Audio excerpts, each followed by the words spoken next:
Look, I did a thing. I did what I was supposed to do. Almost good. I bet we have to set up a virtual table. I've decided that I have to be Hello, extra Rachel. crazy for the next couple streams to make up for. Hello. Went upstairs to get more hot water. Front door's open. Cat's outside, hanging out. Van's gone, so I think the kids went to like dance class or something. But My family Yeah. must be. front door open.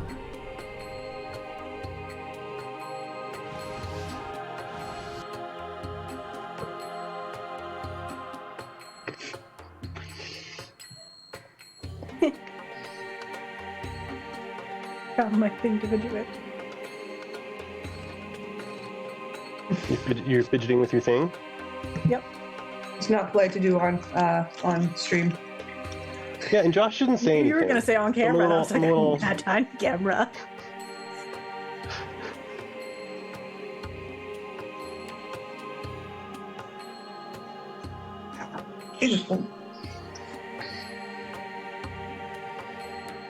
Oh no. What happened? There's a football game going on. So Yeah. Can you hear me I now? hear the band. You guys March can hear me now. band. Test. A marching band is the best. Becca, can you hear me? Oh, Thank you. Yes, Roy. No one was responding, and I was continuing. responding. I was looking at you. I was getting my windows set up. Oh, Not my fault you don't look over at my window. do you realize? What are we talking about? I'm so confused. Mom, be quiet, Becca. Gosh. Joshua, so I may have figured it out because I I got will my hurt you. voice meter to work again. Better, Daddy. Promise? what? From it? My camera. We've talked about this. Only if you either call me daddy or mommy. You're definitely getting Dommy. No, call me That Dobby. works so many ways. Call me Dobby. Yeah, I don't know what I've walked into here, but I'm very concerned now. Dommy! We need to Don't be have supervised. now? Hey, if it's Dobby, is there some kind of like foot fetish then? Because he wants a sock? Dommy! Not any clothes. Do you know why foot fetishes are the most common fetish? No. I didn't know. Because the part of the brain that registers what a foot is and the part of the brain that like recognizes sexual attraction and sexual need are right next to one another. So they'll get That's a overlapped. complete and utter lie, Josh. You Dear made that up. Chat Guys, you GPT. want to know some Halloween trivia? Look it Why up. No, it's a lie. Remind me later to Fetishes tell you so why witches Valent. ride broomsticks. Does it have anything to do with I found the- out why witches ride broomsticks. Like, I found out why the lore goes back to. It's great, isn't it? I mean, did you look into this? Is this a joke? Me or Becca. Oh, The region of the cortex associated with the genitals is near the region associated with the feet. He's not, I mean, unless Chat GPT is full of crap, which, you know, Which it It is what definitely it is. Bob. It's it 100% it true. actually gave me 7 reasons why, but that's number 1. The other ones, you don't want to know. We don't want to hear the last 3. Mm-mm. And also told me, careful, yo, this is bordering Dirty on stuff. pornographic. All right, so Yeah. hold on. Why is my what? It's like that because There is the two always regions a of the brain are technical closed, issue. John. It is so funny. Like, Oh, The yes. technical problem is Why I'm feet. leaving. John, you have my complete empathy. I'm I will going never make fun of to you for that stuff again. Rory, are you talking? Can't Whatever. hear you. stop. No, we do, Rory. Stop. That's You not gotta no. make me adjust. on That's Josh humor, and Josh humor is actually not funny.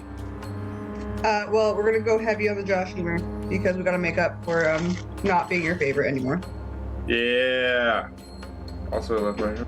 Look at the face. That's what I was just thinking. All right, so I could teach him the sign. you'll probably have some echo tonight on the stream. For some reason, my mixer is not connecting properly, so I know when that happens, it doesn't sound perfect, but it should sound good enough. Hello, all you first-time nihilistic hyena. There's another cool name. Yeah, that is. I love all the Discord names I see, all the Nihilistic Twitch hyena. names. Yeah. All right, ready? Here we go. 3, 2, and 1.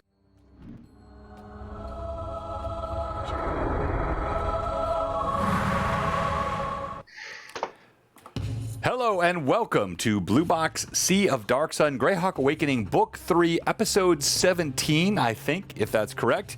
And I am joined as always by my amazing cast, which will be going through some changes, which will probably result in some brutal slaughtering deaths very, very soon, but also some fun things happening in the interim. So, as we kick off tonight, we have some good giveaways, we have a fun story to tell, but of course, we must go to what happened last time.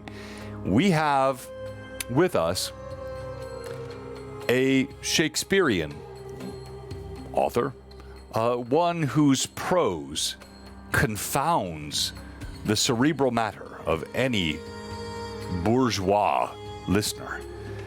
The power of his tale will unfold. John Kalak, tell us what happened last time. Okay, this is kind of a long one, so buckle up. It does get exciting, I promise. Okay. The people of Fort Glamis crowded close to the fighting ring just outside the gates. Their bodies glistened with sweat, their shouts hoarse with excitement. The radiant, naked sun dominated the cloudless sky, its heat whipping the fervor ever higher. As the two giants circled and postured, their shadows provided brief respite to the onlookers when they swept past. There was more at stake to their battle than what pain, injury, or mortal wounds their hulking bodies might sustain. Holton Fett, a three-quarter giant, malicious, terrifying. Be it his nature or his circumstance, it does not matter to his tortured victims. Through their cracked lips and broken bodies, they cry out the same: he is evil. Across the ring, but close enough to share breath, the half-giant Tick carefully followed the mutual orbit. His story was also known to the onlookers, to anyone subjugated in the Sea of Dark Sun. His birth name long lost, he was named for his purpose, Workhorse, and as such he remained as a laborer, slave, gladiator, slave, always a slave, until now, until his escape from Tyr, until his newfound friendships. He watched Holton with cunning and experience. His foe, for the first time outside beasts, towered over him. Holton's muscles dwarfed his own. Had this match been paired in the deafening cacophony of the arena of Tyr, Tick would have known his masters were weary of him. Holton would be their new champion, slave, plaything. The pang of guilt Tick felt did not jeopardize his defense. The part he played in the death of his own predecessor fueled him forward, not back. For this battle was not something as trivial as arena dominance. The events since he left Tyr had worked only to sow doubt and confusion and even fear in those he now trusted, the Unbroken. As he circled his foe and awaited his final grapple, he could feel the disappointment and lack of confidence from his friends. After this, they would trust his power. "I wish to break the chains," Lucius said to Marius, who gasped a mouthful of cank nectar. "Be careful what you say. We could be overheard," Marius responded, but not before it was clear a young serving girl had overheard. And so, in the dark, never private corners of Fort Glamis's alehouse, Lucius and Marius continued their conversations. What does it mean to lead? Is it a life to masquerade as a leader? Can one not simply pretend fulfillment until the sand washes us all away? Marius, torn between courage and cowardice, found solace in the soft gaze of Lucius. They walked together up sandstone steps to the second floor. In privacy, Marius speaks of his fears, betrayal, Bazrak and what it would mean for his privileged life if he were to stop pretending and be the leader he wanted to be. The caravan guards stood under the scorching sun, minding their posts, vigilant. Sweat stained their shirts, leather jerkins, and dropped into their eyes. Inala, blending with the fighting ring crowd, watched them. Not as many had left their post to see the fight as she had hoped. Thankfully, Kalak must have sensed her thoughts. The tall Kreen shuffled forward, gesturing oddly to a short, bald Argosi guard. Awkwardly, Inala could only hear half of the conversation, but when the two left together towards the fighting ring, the guard seemed very pleased with himself. Whatever the strategy, Inala needed to act fast before they returned. The Argosi interior was dark and musky, with no other soul visible. As their informant had said, the shining beetles lay nestled behind a wooden panel. She thought of the beetles in their tiny compartment, cornered, nowhere to run, as she turned to see Bazrak and 5 guards block the Argosi exit. "You are a coward. You should be a leader," Lucius said to Marius again. The words cut deeper than any whip. How are you not afraid then? They can do things worse than death," Marius asked. "There is nothing more they can take from me. I am free," came the response. Would it be as simple as that? Marius wondered. Would his slow torture of guilt be abated if he took the reins of his caravan, of his life? The certainty of betrayal afterward had once paralyzed him completely. Now he felt a twinge of hope. At Lucius's questioning, Marius revealed he knew nothing of Bazrak's plan with the beetles. "I believe you," said Lucius. When Bazrak accused Inala of being the beetle smuggler, she was taken aback. When her effort to bribe Bazrak's guards failed, she was surprised.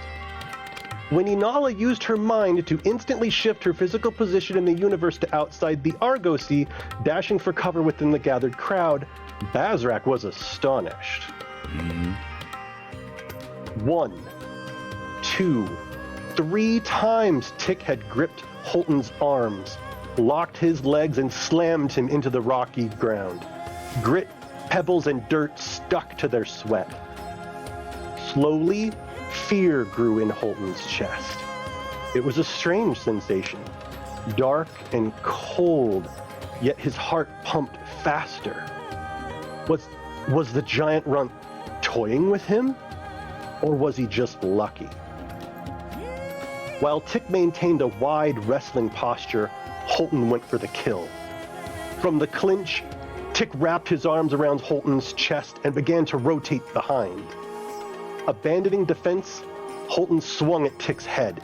He would crush his face, then stomp the eyes until that sickening, strange confidence smeared the sands. The strike grazed Tick's ear, then he was out of sight, behind Holton. Holton flew up into the air, arcing slowly backwards.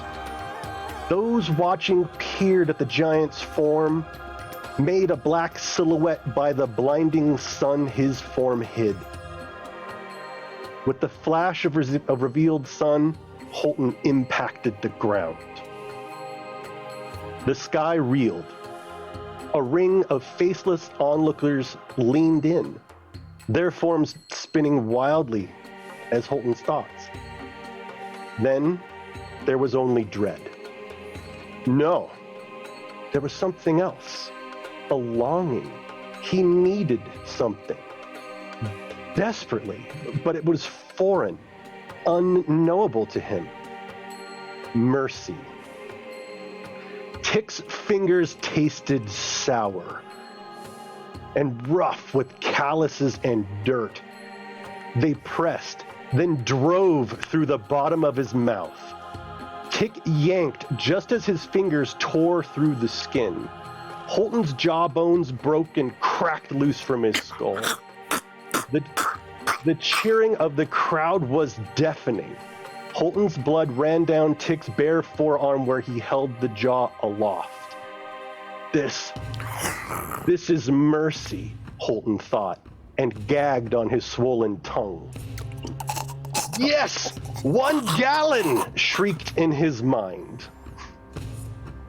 There you go. Bravo, John. Well done. Well done. All right, so we do stream MVP at the end, but I'm going to give you, these summaries have been the best. No disrespect to others, and we've had others like Josh, or even on Sundays, others, but yours are incredible. So you have inspiration. So 1d6 can be added to any roll tonight. Well done. As we kick off tonight, we will join the Unbroken as they face the trials. Forgot the best part. Oh, yes, he left that out. Which part? Where Lucius kissed Marius. It was already And like, then How did you they went forget that? And I was like, back to the tavern together. I ran out of time writing. It was going to be I was going to have that happen right before the fight, but I was like, dude, I can't have like another 2-minute thing and then the fight thing, and then I had to. All right. You forgot the part with Zephytalk, but Yeah. Which part? There was no part. No. He talked smack about. Oh, the last part. The last part. Indifference. He Yes. expressed indifference about Tick. Exactly, he did.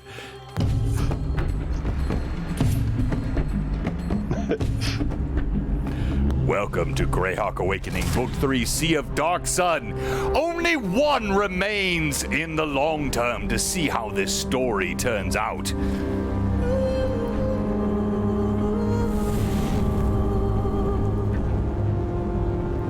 Rasmus is not forgotten. He will reappear.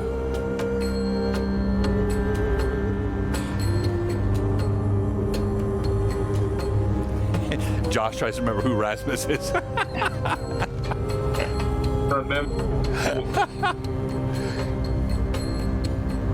You're muted. Somewhere.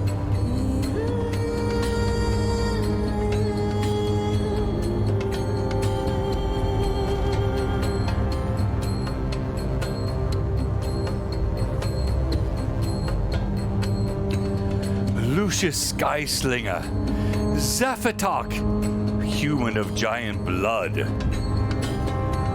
Here the Flness is forsaken by the gods. Here the sea of dust. Hate and ash. The sea of death. Who would want to play there? I get it. Yeah, run, run, run, you fools!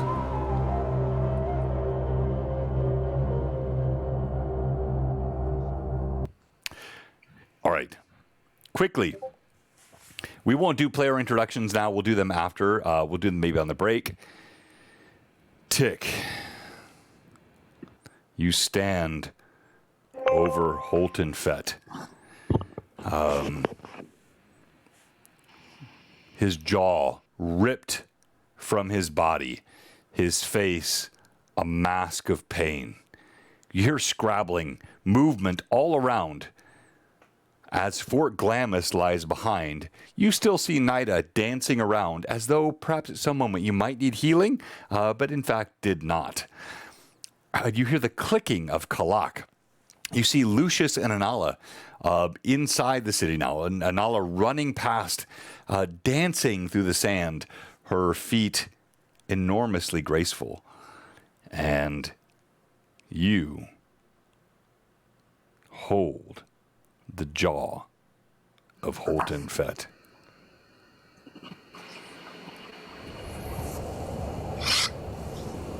The crowd around goes silent. What's his demeanor? Like, is he just in agonizing pain? Is he... He's unconscious. You ripped his jaw. As the blood pours in the sand, the tendons are dangling, the bits of muscle. He has fallen to the ground. He is utterly unconscious, Okay. and there is a silence in the crowd. With the jaw in my hand, I will put my arms out, both in a way of showing I have no weapons on me type of posture, a little bit blended with look at me. So a little bit of boasting, a little bit of bowing the chest. Holding that jaw in my hand, though, I'll lower them.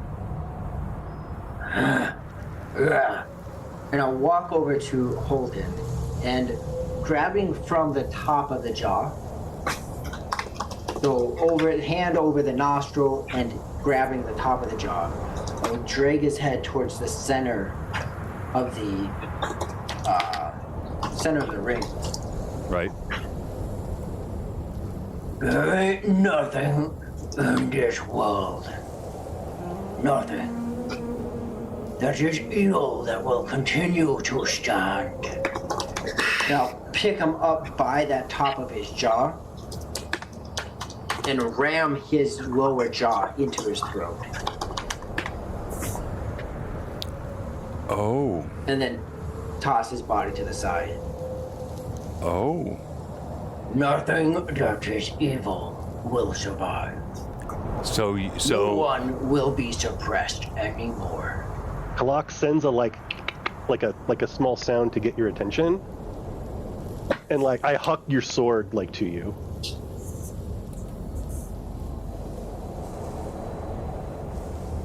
Okay. I'll see it and I'll reach for it over. So you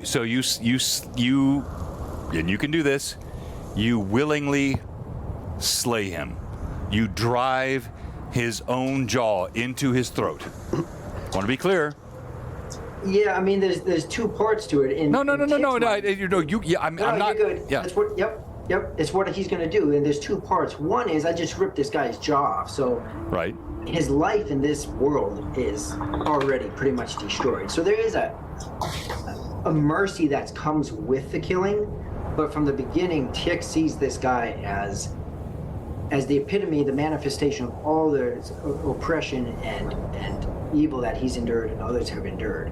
So by far, yes, he's making this proclamation and killing him, mainly because he sees him as this evil entity. Then, so let it be written, so let it be done. You take the jaw, you drive it into his throat. Holton Fett, you see his eyes pleading, blinking, this sense of brutish innocence. His light flickers out. The crowd scream. You see Azaro running forward. He was holding up his hand, his blue orb, lifting Holton Fett off the ground to provide healing. It's too late. His body is dead. There is silence.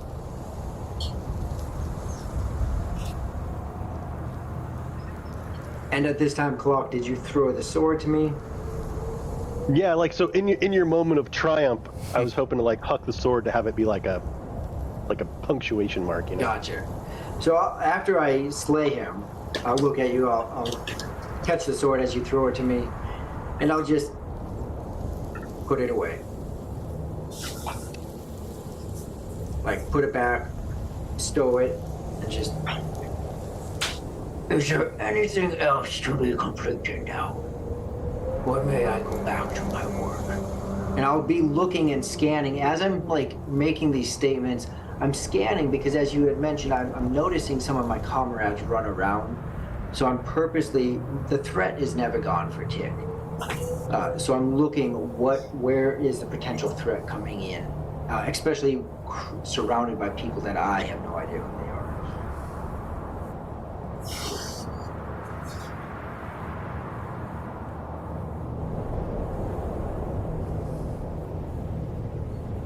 Where's Bazrak? Bezrak is not seen.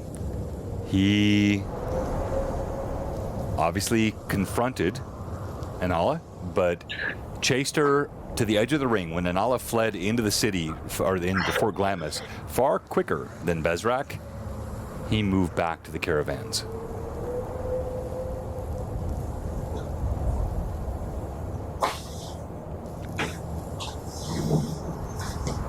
Holton Fett's body. Unexpected by your DM. I thought he might. I had a really cool idea for him, but it is to naught now. Yeah, stay down. I was gonna have a cowboy hob, like put his jaw back in with bones and make a cool, but nope, he's dead now. Dead. In the grand scheme of black and white, good and evil, that guy was like pretty firmly on the needs to go away side. Yeah, that's fair. Just needs to go to sleep. Go to sleep. Yeah. Does Tick notice any kind of aggression or signs of threat towards either his comrades that are in the area or anyone approaching? No, Tick, as you do this, you see there's a deference. The members of the caravan that were the guards, they kind of nod. Everyone slowly filters away. Azaro drops his hands, holds that orb, sneers at you, and you see hatred in his eyes, but he walks away. Or do I want to push that? Yeah. You could. I still don't. This whole time, I mean, I don't know what any of you have been doing. I've been caught up and focused in this fight. Right.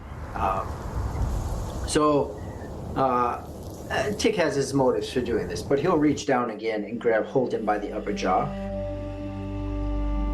and drag him back to the caravan. Part of it is I don't know where everyone's at, and I don't know where the distraction is still. So Tick said, as long as I can do some good, you can wet this hands with my blood. So he, as far as I know, I still need to be a distraction. That's part of why I took on this fight. So as far as I know, that's still the case. Yeah, you don't know. Yeah, good point. By the jaw, and I will drag him into the center of the caravan. Not in like a challenging way, but like, he's dead. Do something with him now. Clock would send you a message, maybe like an all is out. Anala out of caravan. Yeah, I'll still continue to the center, trying, because unless you step close to me, I'm not going to be able to communicate with you, and I'll have to figure out what you mean by that. Well, I mean, I'm like 10 feet right next from to you. me. Oh yeah, you're my clutch mate, man. I'm like he's with me. I'm like, yeah, I just like saw what you did. Yeah, you want a piece of him? You want a piece of me? Like no. Clock is very like gonna be buddy with you until you get tired of him being that close to you. Okay. So as we're walking to the center, then you relay that message to me. At moments, I'll just briefly look over at you, and safe or unsafe? Safe. Safe. Safe with you? Yes. She's not with me. Inala safe? Yes. Oh. Run. She's running. Okay. Find target. I cannot listen. Okay. Now what? As like we're approaching the center. Now what?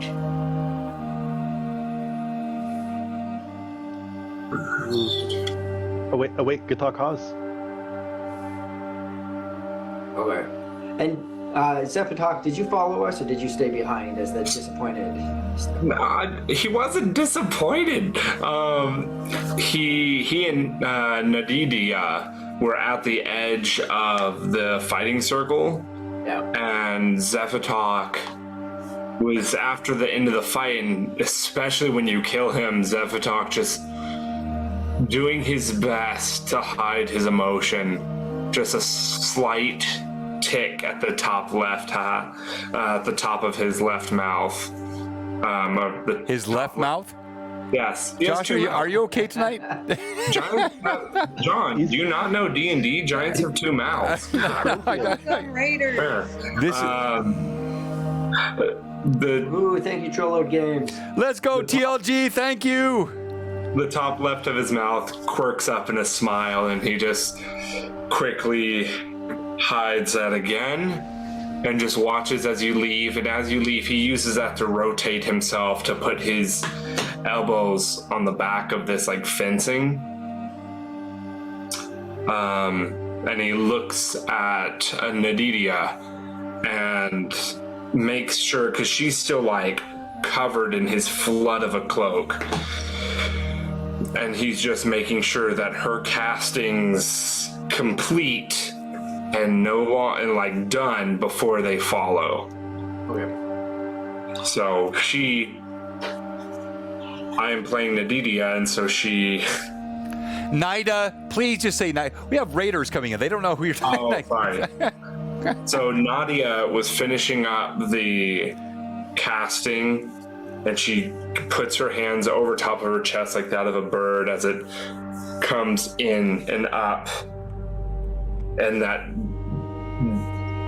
dim light fades, and she lets out this deep exhale, as then Zephatok will just pull off the cloak, and not even pull it off in like the cool way where you like whip it off and back on top. No, he just drags it like over a toddler and just pulls the entire thing over top of her head, pushing all of her hair in front of her face, as he then puts his cloak back on and wraps it around himself, as then they will catch up quickly to the back of Tick and Kalak.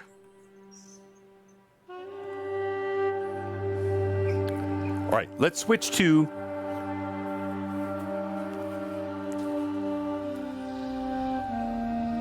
Lucius. You have just planted a gentle kiss on Marius. He is a bit befuddled. He hears the shouting.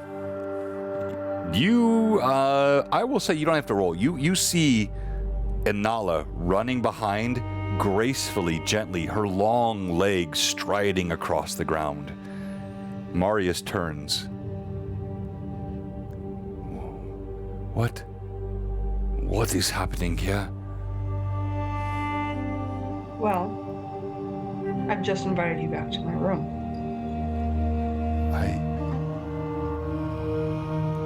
I know, but what does that mean?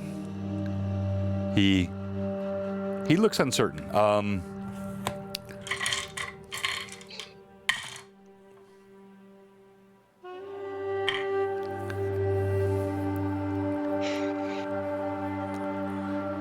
You wish to talk, then, it seems? Perhaps in quiet? At this point, Lucius is done beating around the bush. He's like looking you straight in the eyes, like, amongst other things.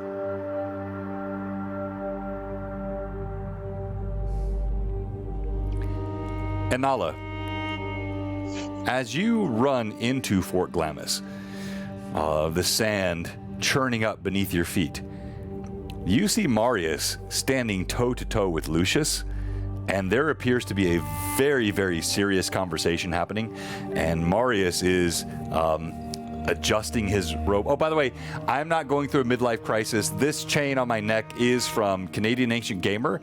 I don't know how this happened. He sent me, amongst all the things on Sunday, this glorious pendant with a barefoot. He had no idea the party was going to be facing a dire bear on Sunday. How? I don't know how he does this. No, Josh. All right, you're banned. Gone. Bye. So I don't know how this happened, but somehow he knew, and I got a barefoot from. All right. Play the game, guys.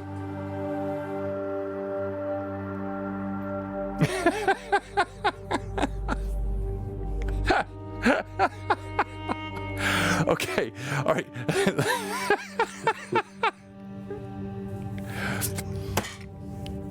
It is very close areas in the brain. Someone told me. Yeah.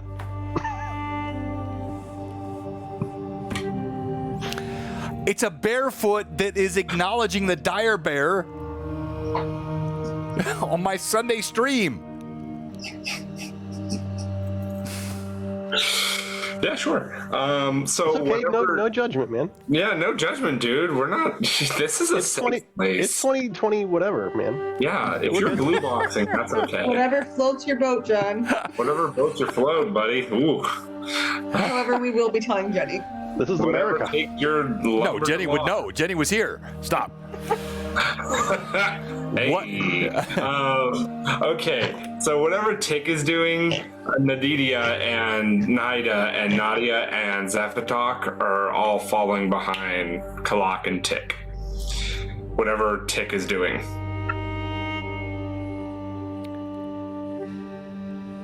Wait. I'm leading something? I'm gonna kill more people. Nah, you're just walking back into the center of the caravan, and they're just following along with a lot of the other flow. Yeah.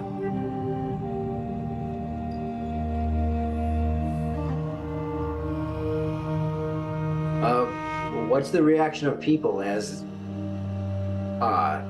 Holton Fenn is drove back into the center of this place? What's the reaction of everyone? There is a deference offered to Tick. You are still a servant, employed, and yet to see Holton Fett slain in such a violent fashion, as you walk in, Azaro, who had held up at wanted to heal, he has stormed off. You see no sign of Bezrak. Marius is somewhere off in Fort Glamis. The rest of this Argosy caravan, you see resentment in some eyes. You see nods in others. Like some love what you've done. Some fear what you've done. But when you drop that body in the center, no one moves to aid. How many people do I count in my vision?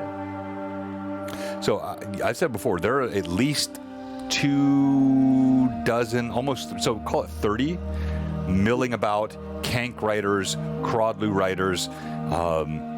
You have the Outriders that go on either side. I think I had that up on the map earlier. I'll pull that back if I can find it here. That's a lot of people. Yeah, there are many, but... Is the dwarf driver still there? Is she still at her post? Yes. So, Vashara still sits atop the left Argosy, which I will put the... And she looks like she's ready to leave. It's dusk. The plan was to stay here for the night, but she does not want to. She looks like she's ready to leave. Yeah, that makes sense. I will just a very brief, as my gaze is circling around, just looking, not trying to be intimidating, just kind of flat faced, but looking just during the sweep of the landscape. When my eyes cross hers, I will give a slight smile, but without hesitation, keep looking and drop that smile. Just a sign of acknowledgement that freedom can be possible, just like we told you. You can't be sure, but you think there was a hint of recognition in her eyes. But it was so furtive, so brief. Mm-hmm. She looked away, but maybe, as you drop Holton Fett, bleeding out in the sand. Right. And with a slight step towards Kalak and Zephatok, and a hushed voice, so, do we advance the plan, talk, or continue the drive? And where's Inala?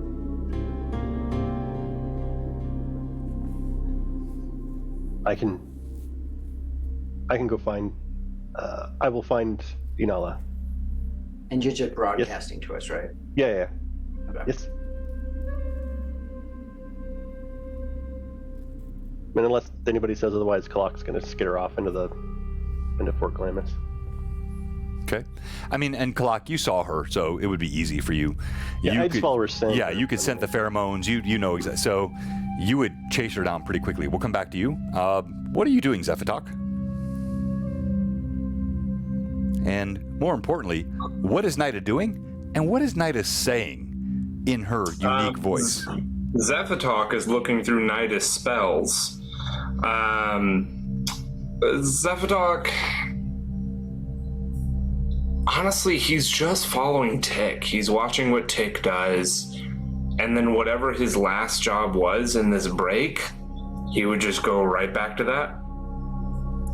Because he has no reason to do otherwise at this point. And then Nida would close the distance to Tick. And she'll look up to him with his hands all bloodied. Like...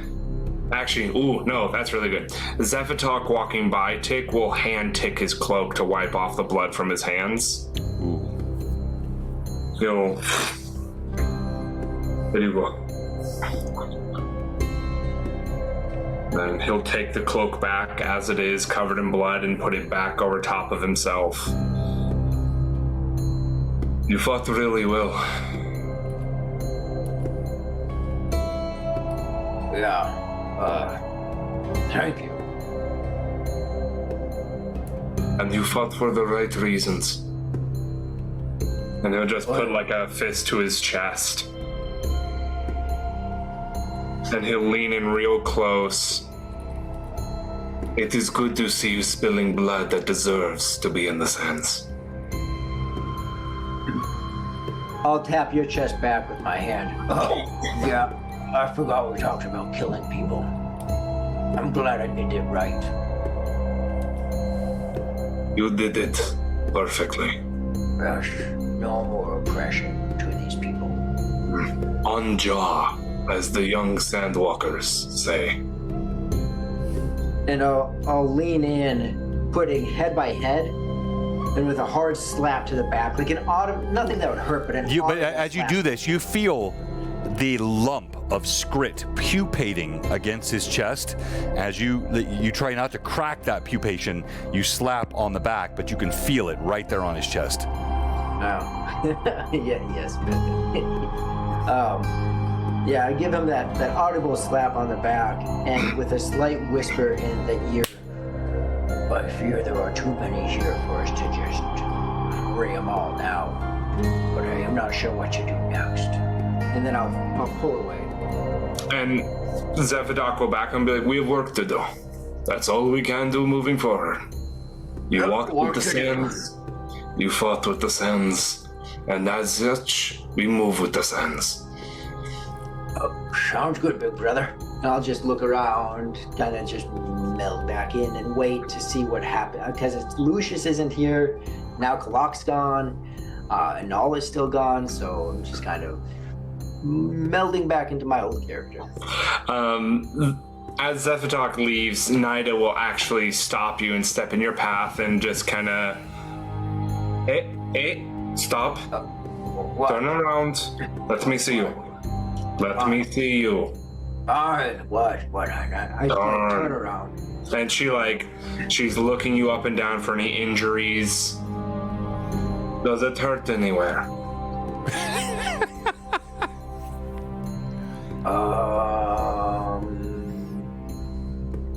No. No? No. No, it was... You've gotten hurt merely walking through the desert. He has lost every single time. This was the first W for Tick ever. That was not for you, Josh. Walk through the desert and you get hurt. You climb a cliff and you get hurt. Yeah. You go toe to toe with the biggest giant that I have ever seen. And you walk away just fine. Well, I'm just saying. You know, Tick. I didn't grow up rock climbing. I grew up bashing into skulls. I bashed in a skull. I can bash skulls. I'm proud of you. There. It has been said. Yep. I'm glad you're okay. I did good. I didn't mess up. You did great. I did good. And Chick kind of lets into the moment and gets a little bit, not overly boisterous, but a little bit loud, like, yeah, I did good. I did. Yeah, roll for boisterous for me. Sexy boisterous. Roll that for me. No, he not 20. It's already there. He not 20. He's sexy and boisterous. Marius and Lucius, you walk upstairs. As you stand outside the second floor, you see Marius hesitate. I fear perhaps my bark is more than my bite.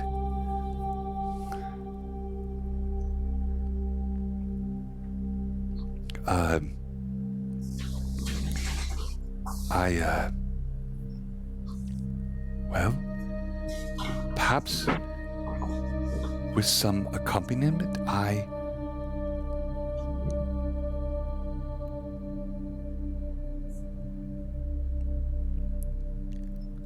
He takes a half step back, looks down the stairs, seems very uncertain. Anala, you followed. You can go as close as you want. Tell me what you're doing.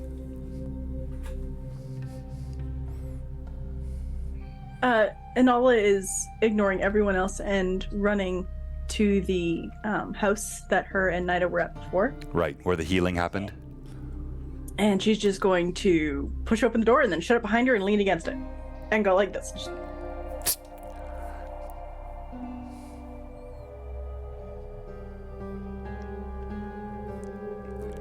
Marius looks back at you again, Lucius. I have played the fool, never meant to play you the fool. But I confess I have an affinity for... And as he waves his hand, two women come walking upstairs. Perhaps together.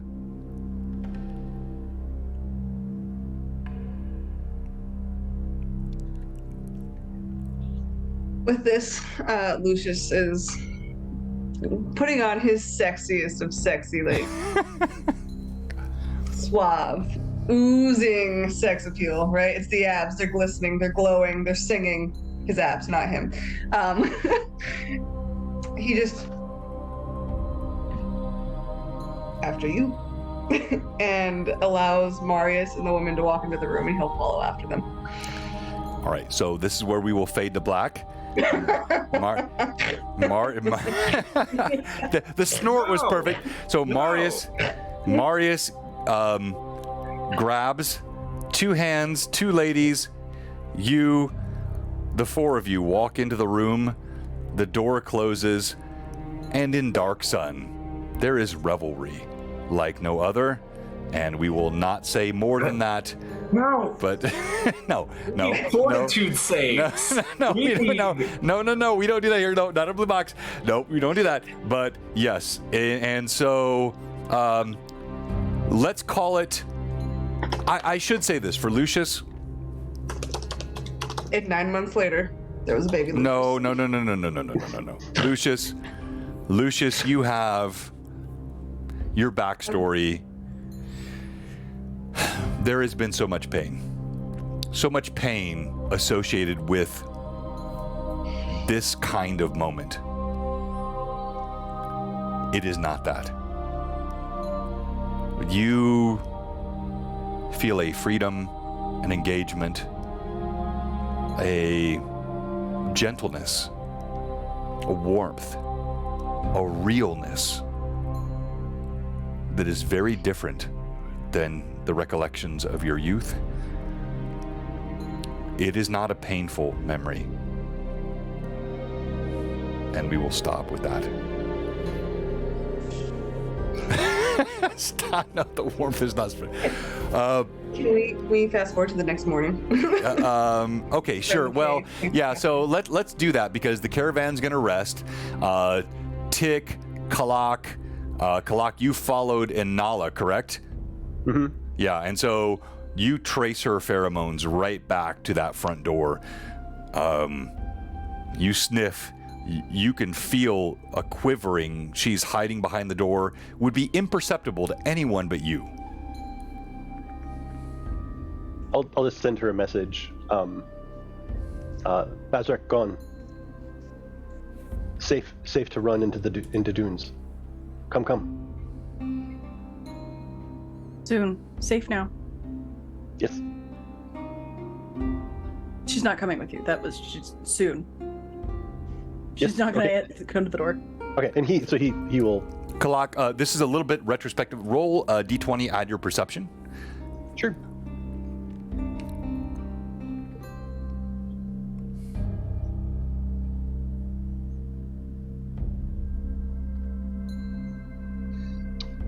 $17 On the die or total? total.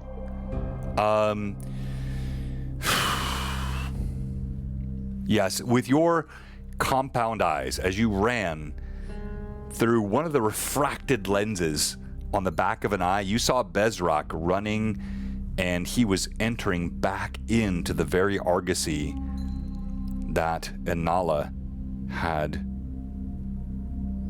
So he chased her and then went back, and you saw this. Get him. I would watch. I don't know if that happened before or after. No, that was before. That way, I'm sorry. I was telling you, like, this was retrospective. This was like, 30, 60 seconds ago. As you were running in, I was telling you saw that. Kalak would have stopped to watch, just to wait. Kalak thinks that Bazrak is going to go in there and do something and then go somewhere else, and he wants to know where Bazrak's going after the fact. He's not. Well, did you then follow Inala, or did you wait and watch? Because Bezrak went back in. So do we need to back this up? You didn't. Yeah. If Kalak had seen Bazrak enter that argosy where he knows the people are, he would have waited. He would have waited with plans of having to track Bazrak through the dunes. Basically, if Bazrak bugs out with the. Okay, all right. So Bezrak, he goes inside with 3 other guards. The door closes in the argosy. All is quiet. Inala's gone. Tick is dragging the body of Holton Fett. I'm going to get within 120 feet of Zephatok. Actually, no, Nida. He'd tell Nida. And then send her a message that's just Bazrak in argosy with beetles. With guards. Might flee. Might take and flee.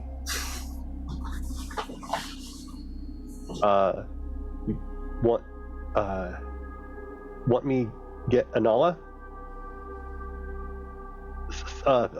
Hand a finger up down, yes, no.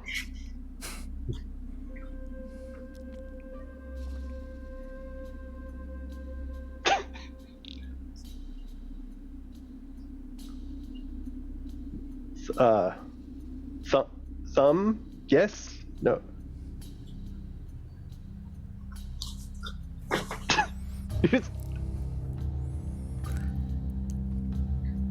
And Kalak is going to go after Inala.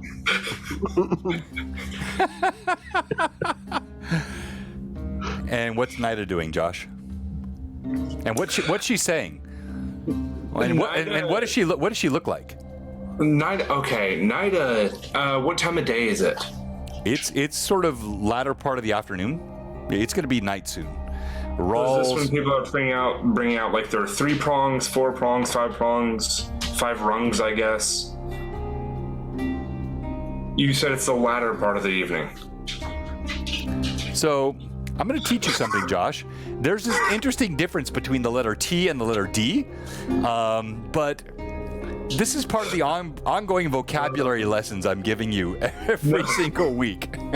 Nida is she was walking after Tick, and she was inspecting Tick and telling him good job, and as Tick's walking off and she's turning to go elsewhere, whatever her job is in this whole foray, she will stop hearing the voice of Kalak, and it's almost like that, oh my gosh, what's going on? Then, oh crap, I need to act natural. So she kind of keeps walking a bit, and then when she's given the option of which one to choose, she's like, oh, and she like slows her pace again and kind of walks in a circle, and then she's trying to say, if he runs, get Anala. If he doesn't, don't. Like, leave her be for now, because if she is being looked for, it's better to leave her to hide. But she like does that, and as she looks out, and as the later part of the evening, the orange burns through her beautiful black hair as it falls, even in the middle of the desert, this silky, almost aloe covered hair that flows out from her, just this almost wet look to it, like you could drink from the spring that is her locks. And as she turns and her blue dress flows and the sand whips up around her, it could almost sting the eyes of any other mortal, but not her. She looks distantly off towards these two caravans where she knows darkness is possibly lurking within, or opportunity. Her chest rises and falls with the possibility with every breath she takes and every move she makes. She moves through the sand, her feet pushing through the sand like their own wakes of a shore, like she, the lobster of her own story. She moves. Wait, Josh, I was feeling you so much, but wakes of her own shore and lobster, what? You lost the plot, bro. Nida will be going back to the house where Anala is. Yes. She was told to go back but at hey, everyone give Josh applause. That was really good. That was really good. Every breath you take. Yes, it was good. Nida thinks about going back to the house, but she says no. She wishes for a new life, as she will take Bach and escape. She'll run away from the... no, she heads back towards the house. I didn't realize that since I'm not a Nida. But she will be heading the exact same way as Kalak. So if I'd known that, I probably would have said just follow...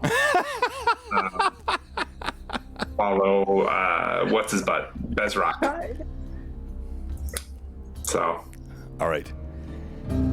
Party. As it turns to night, as the baleful great gaze of Rawl sinks beneath the horizon, the chill that flows through the night is always, it's shocking how the heat dissipates so quickly in the desert, and the stars chatoyant in the sky, and Marius and Lucius having the time of their lives. What is the rest of the party doing?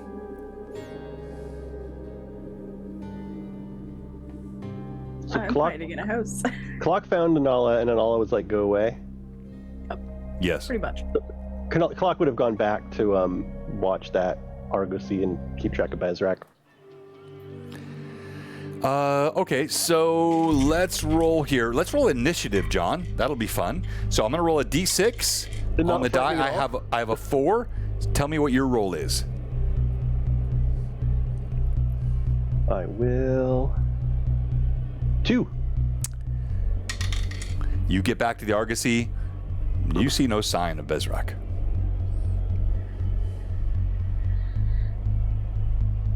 Well, shoot. Do I see Tick or Zeph? Yeah. Tick and Zeph. I'll send. Go ahead. I'll send a message to Tick. Bezrak at camp. Yes.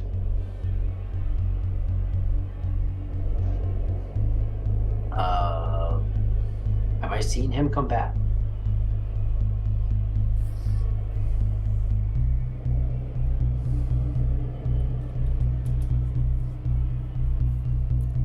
I'm sorry, I was watching chat. Rory, was that for me? Yeah, have I seen Bezrak come back? No, you're on the front of the caravan where you dropped the body. Bezrak had gone around the back of the Argosy. You never saw him. Only Kalak had seen him.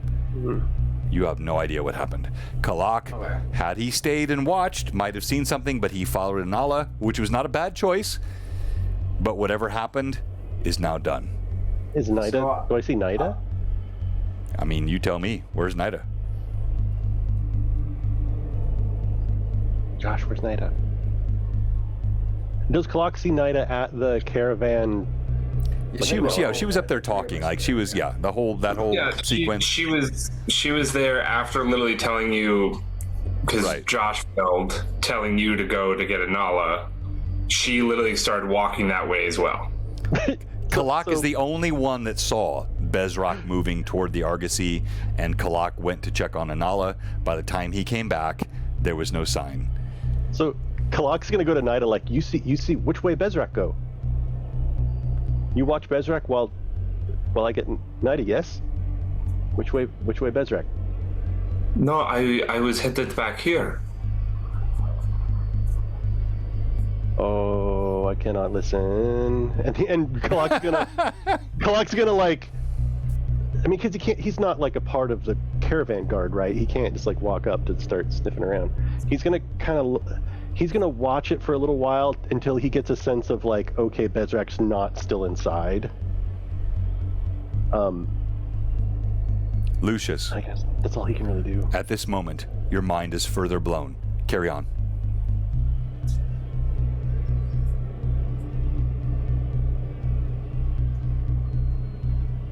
Like, Lucius carry on, or we carry on? You all carry on, not Lucius. No, you all carry on.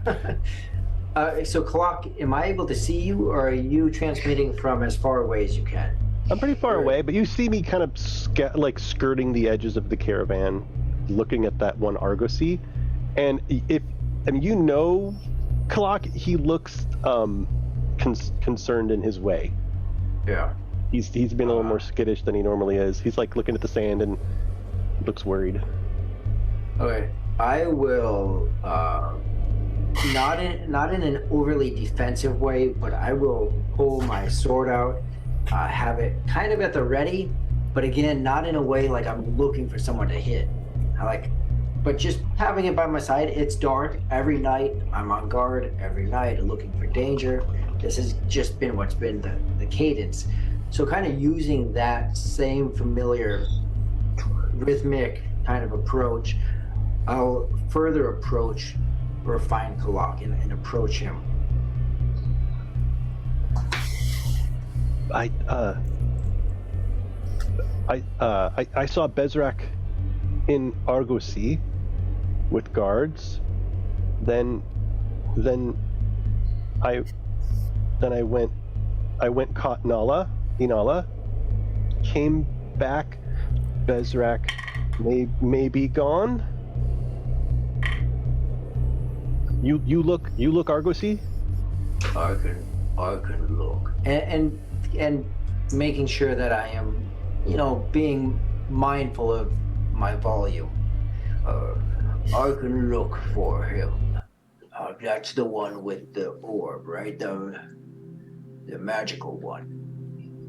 Bezrak. Yeah, not the magical one. Giant friend.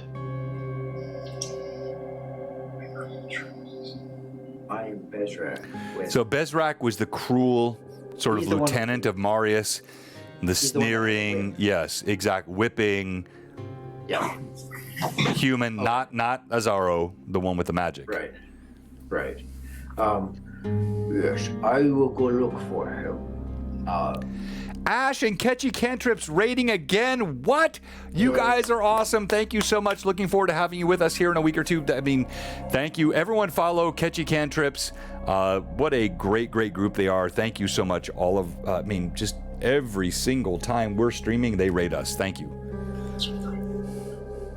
Can you, some people here, Kalak, do not want to be here. Can you know which ones they are. I can tell you the dwarf driver over there. She is one of them. But can you identify all of them? I cannot listen. Oh, crap. I speak, but I cannot listen. Okay. We hunt Bezrak. Yes. It is unfortunate. If we could identify the others, there is a chance that we could dwindle those who might be a threat. But there are plenty, as you can see here, that I don't know which ones are threats. You're a little quiet, Rory, just a little. There are plenty here that I don't know who are the threats and who are not. But I am ready to find the Bezrak. Yes, hunt Bezrak. Yes. Yes. Tell me where. So, like, which one do I need? Like, you telling me to go into one of these? He points to one of the Argosy. Okay. I will mindfully. Bezrak in Argosy? Okay. I will mindfully, because I have not been in one of these yet, so I don't know what's on the other side of the door.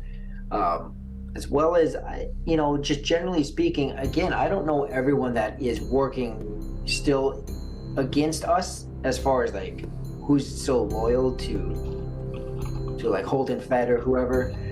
So I will mindfully kind of move to the area that Kalak is pointing to, not suspiciously, but look around and see if I'm being watched, and I will... You are constantly watched. Tick, you have ripped the jaw off the dominant character inside this entire party. All eyes are upon you, mostly with respect, some with fear, some with suspicion. Azaro has vanished into one of the Argosies. All the cooks, Quen, you see he walks out, he pours a pot of slop into the ground, but when he touches eyes with you, there's a nod of deference. Tick, all know who you are. So then with not arrogance, still that cautiousness, but more of a confidence, like, yes, I know you're looking at me. That's okay. You see what I've done. And I've clearly declared that oppression is not a thing around me. So if I got a target on my back, I've already got one. And if I don't, they clearly know that I don't stand for this. Yeah, absolutely, yes. So I will walk to that door as if I've always been allowed to walk to that door. Wait, so you're going to the back of the right side Argosy where Anala entered, and how do you know that? Like, did Anala? Who told you where to go? Whichever one Kalak is telling me that he saw Bezrak go into, that's the one. Okay, fair enough. All right, so then you're going to move toward the back of that right side Argosy. The door is quite small. There are two guards standing in front of it. Humans.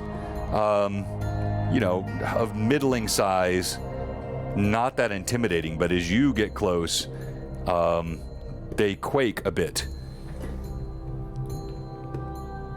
Don't worry, little ones.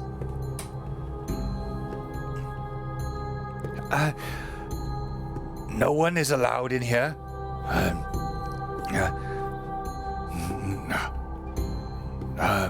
Please leave. We don't want trouble with you.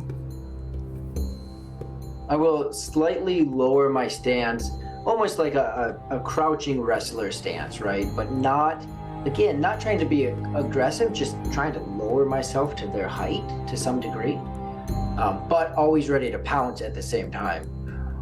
I do not mean to cause trouble with you either. Tell me, little ones. Do you stand for oppression and slavery? Roll intimidation. Heck yeah. Should be pretty good at that. Skill, intimidation. Oh, that's lower than I thought.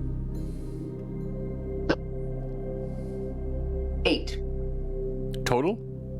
Yep. I don't think you're doing that right. Let's look at that after the stream. I think yours should be better. I mean, come on, dude. You're 11 feet tall, 1,400 pounds. Can you use his strength mod instead of charisma? Well, no, it should be built into intimidation, but we'll sort that out later. But still, that was a terrible roll. And my charisma is -1. Yeah, but it should be. So only charisma is being added to your intimidation roll now? Is that correct? Intimidation. You should have size modifier. I believe half giants get a size modifier to intimidation. That should be part Well, of. if that's the case, my size modifier right now is 0. Wait, what? Should at least be 2. No. That's what it is right now. So that's why, like. No. Okay. Yeah, There's right now it's so 0. all right, but either way, it doesn't matter. So we'll fix that after the stream. I don't want to bog this down. But they kind of bow up. The one on the right side. We don't want any trouble with you. We just ask that you leave us alone. We are guarding this door. The other one says, yeah, we don't want to find you. It would not be good for us, but we're doing our job. Please just leave. Yes, do as I said. You must leave. Leave, giant. You have slain Holton Fett, we see, but you may not enter this door. I cannot enter the door because it's locked? Or does it not open anymore? Why can I not? And I'm purposely like just playing dumb with them, but why can I not? And I'll stand up and bow my chest at them and now really showing my size with my sword in my hand. All right, so I can't allow you to make multiple intimidation rolls, but I will tell you I just rolled two nat 2s on my morale check for these two guys. So the one on the right, because we are commanded to keep this door closed. You cannot, because it would mean our death. The other one on the left. Do you want to kill us? We will die. We will perish. Even if you could fit through that door. Yes, it looks unlikely you could fit through that door. It's much too large. It's true. It is pretty small, isn't it? Kind of like you.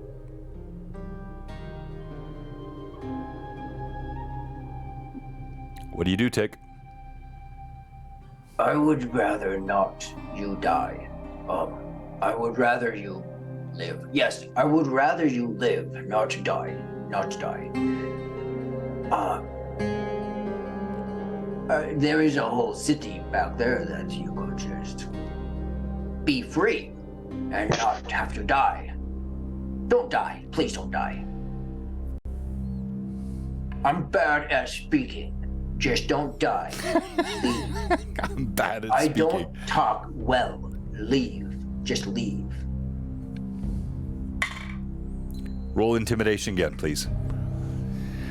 You see both of them.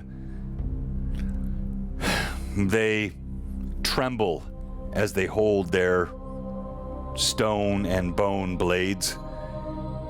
They don't want to surrender, but you are a frightening figure, still cloaked in the blood of Holton Fett. I wipe my hand across my face, flick off any blood that's still wet, accidentally getting some on their feet. Arshad, I do not want you to die no matter how it happens. I would rather you live. I got a 19.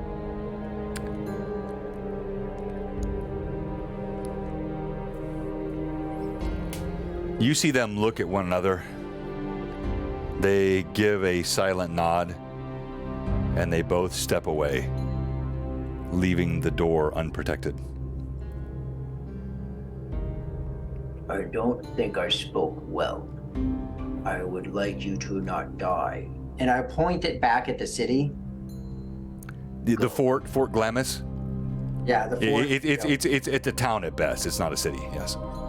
So to stay would actually just not be that's not a reasonable choice for them either. I mean, maybe. Yeah, well, I'm still better gonna than make being that killed by gesture.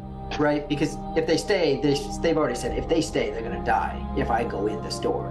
And if they block me, the assumption is that they'll die. Correct. So, yeah, I'll point back at the fort and be like, I don't think I spoke well. And I'll point at the fort, Glamis. Leave and live.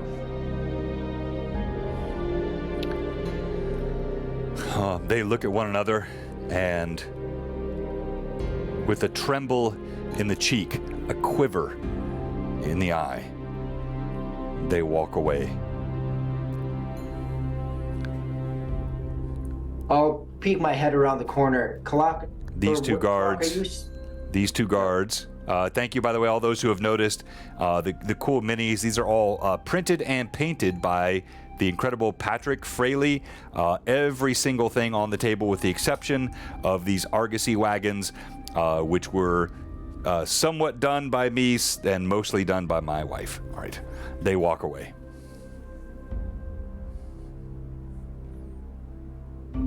Kalak, are you still, like, do I have still easy line of sight on you?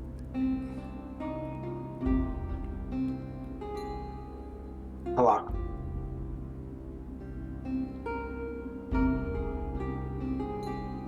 John, Kalak. Wait, You guys what? hear me? Sorry. Yeah, you're Kalak, John. I'm right. I'm sorry. I was writing the stuff down so I didn't forget it for the summary. What? Wait, what? These two guards have left.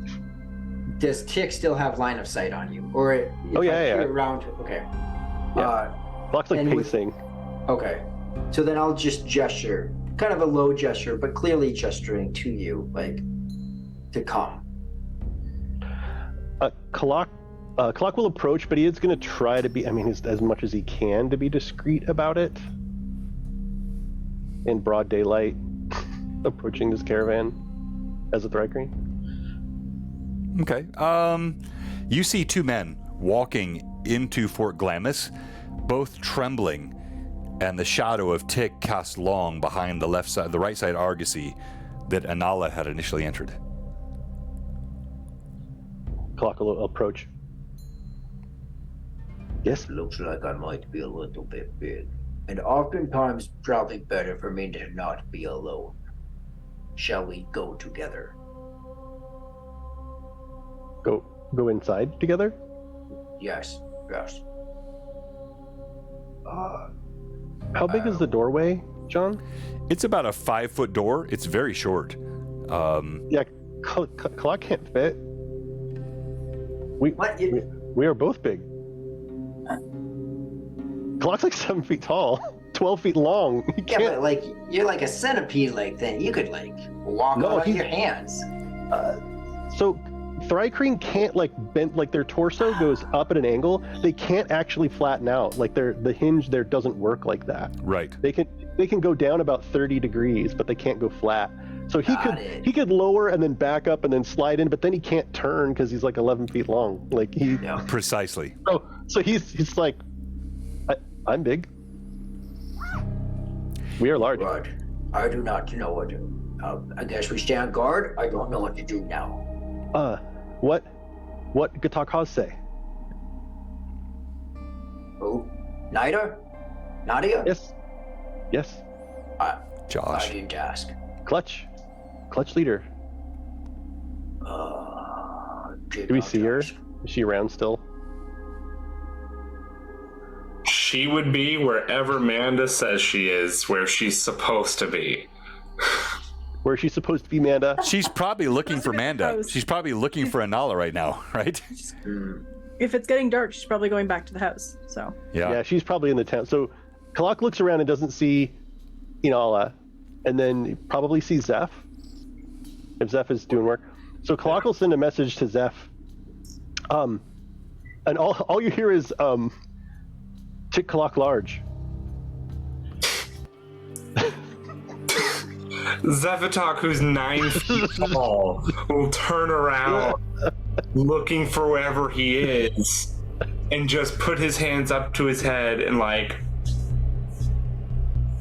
Because at first, also, when he hears the voice, like he jumps and like looks behind him and then will realize just. Like look around and try and find wherever Kalak is as he's like winding up whatever rope or whatever he's doing. Beetle's argosy. Tick Kalak large. What if we climb it? Door on top? I don't know. Door John. Yes. Or other John. No. You, John. I'll say Kalak if I want to talk to the sexy John. Yeah. I wasn't on mute. Sorry. Actually,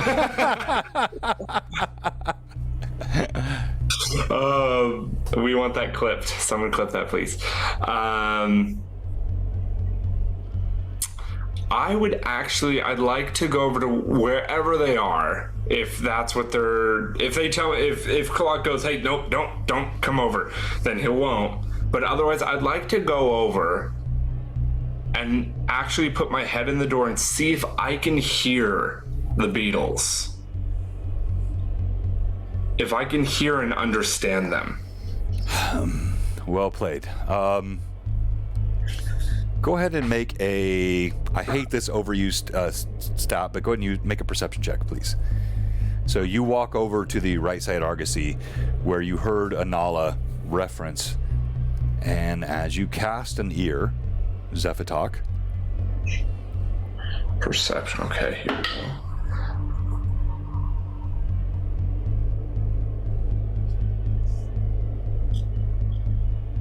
Oh, come on. What is that? Is that a 20? That's my symbol for a nat 20. Nice. Nat 20 plus 8. So As you put your ear to the side of the wagon, you are hearing silence.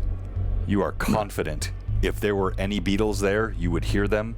There is nothing. He'll look over to them and... What?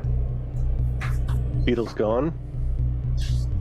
I don't know, how close am I to them as I do this? Am I like... You're like 3 feet from... We step out of the way. You're all right there. Yeah. Okay. He'll turn and... no, there are no beetles here. Are you sure they're not in the other one?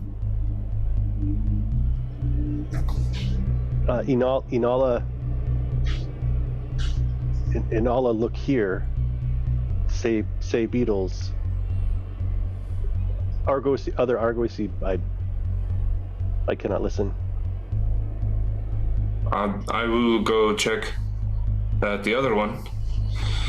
And he'll do his lanky walk over towards the other Argosy and listen. Go ahead and make that roll. Not a nat 20, but a 19. A 19. And that's going to be a 27. Similarly, as you listen, you hear no scrabbling of beetles, no flitting, the scritching of wings against one another. You, of all here, Zephatok, would know the sound of beetles. You hear no such sound. He'll turn after probably listening for what would be like 3 minutes. He'll turn to and if he can see either Kalak or Tick, he'll just put his hands up like, nope, they're not in here either. And like, as he's doing, he's like, oh, boobs.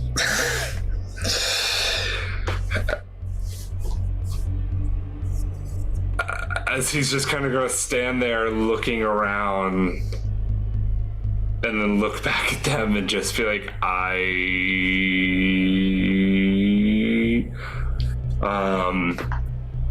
It looks like he does not know where they are. If Gatak must know. Gatak must know. And Kalak doesn't wait for Tick to understand. Kalak leaves and heads into the town to find Anala. All right. So let's shift gears and let's go back to Anala. Anala. John. Yeah, go ahead. I'm sorry. I was going to ask if, since I was in that area working, would I have been able to see if Bezrak slipped out? And that is if he was in his normal garb. If he Well, didn't so hide I will tell you, he was in his normal, but you were on the north side. You were on the front Okay. of the caravan talking to Nida. He was on the back side, so he was, fine. yeah, it was, there would be no way you would have seen that. Well, actually, I shouldn't say no way. I could give you, let's call this a 5% chance. So roll D20. If it's a 20, then I'll give you something you should not have seen because you were on the wrong side. But did you really? Did you really? Okay, no, you don't have to show me. All right, so as you step out, you That's listen. in that one face. As you I've listen, never rolled this good. no, as you listen, you heard nothing but a memory. You saw a figure moving into the sands, off, like where you came from.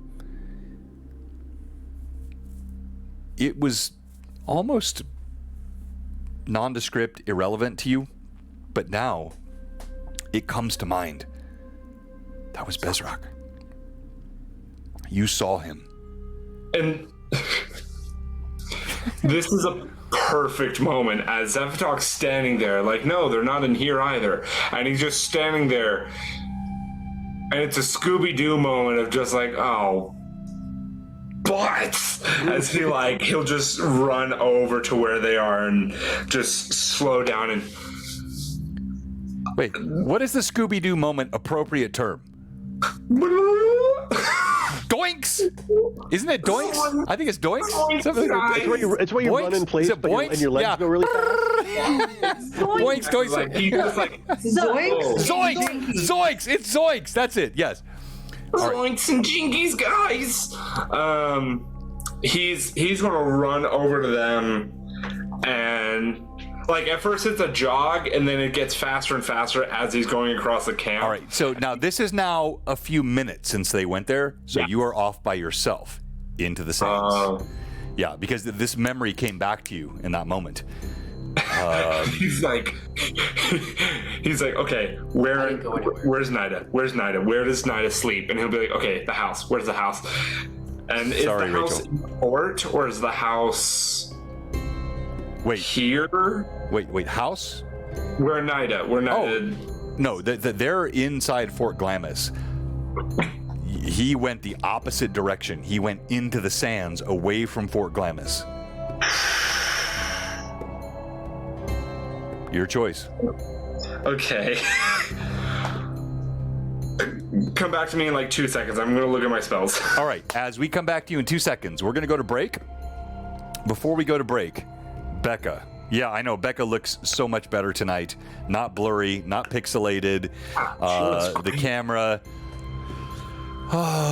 We'll talk about that later.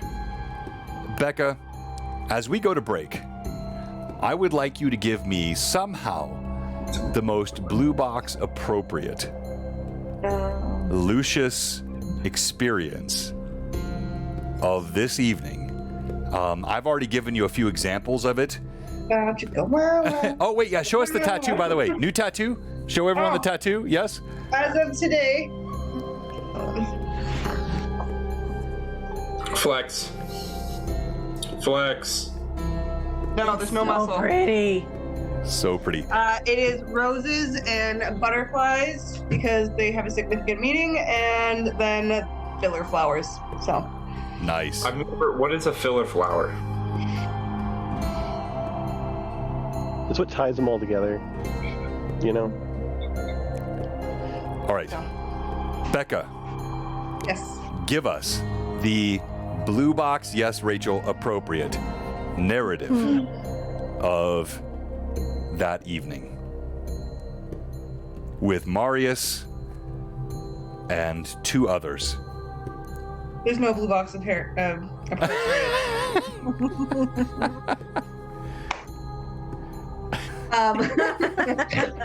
Fades to black. Next morning, the women have left. Marius wakes up in Lucius's arms. He's confused but happy. There you go. Well done. Blue Box, we'll be right back. We'll have our giveaway after the break as well.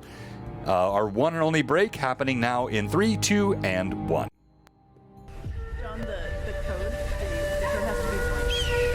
I'm sorry, I couldn't hear you, Amanda. What? The code for the giveaway is Yes. Zoinks tonight. Zoinks. Okay, I'll do that. Yeah. Hey, June, thank you so much. Yes, I appreciate that. And thank you for all the many compliments. And I'm not picking on Becca. No. He's picking on me. It's fine, guys. No. Maybe. No, not at all. What?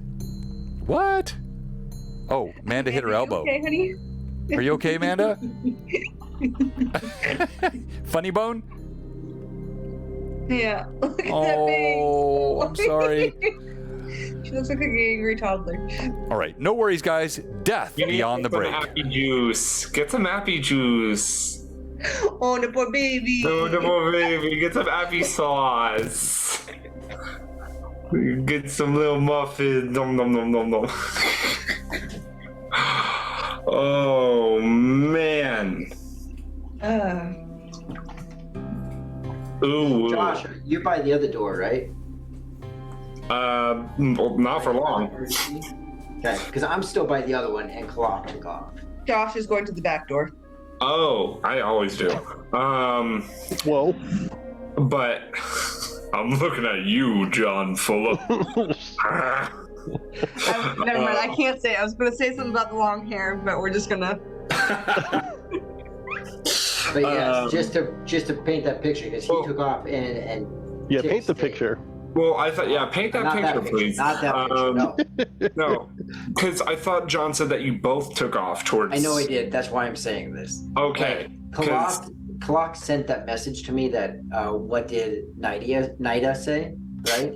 He's like, what did Nida say? But he said it in his weird way of the clutch leader. And then before he has time to realize what I said, I've already left. Okay. Right? He said And so it that's took off. Because Tick's always like, what? Blah, blah, blah, Yeah. blah. And Tick's like, Clock's like, not, like, nope. Clock left. Tick did not. Okay. Right. That wasn't right. clear. Yep. Then.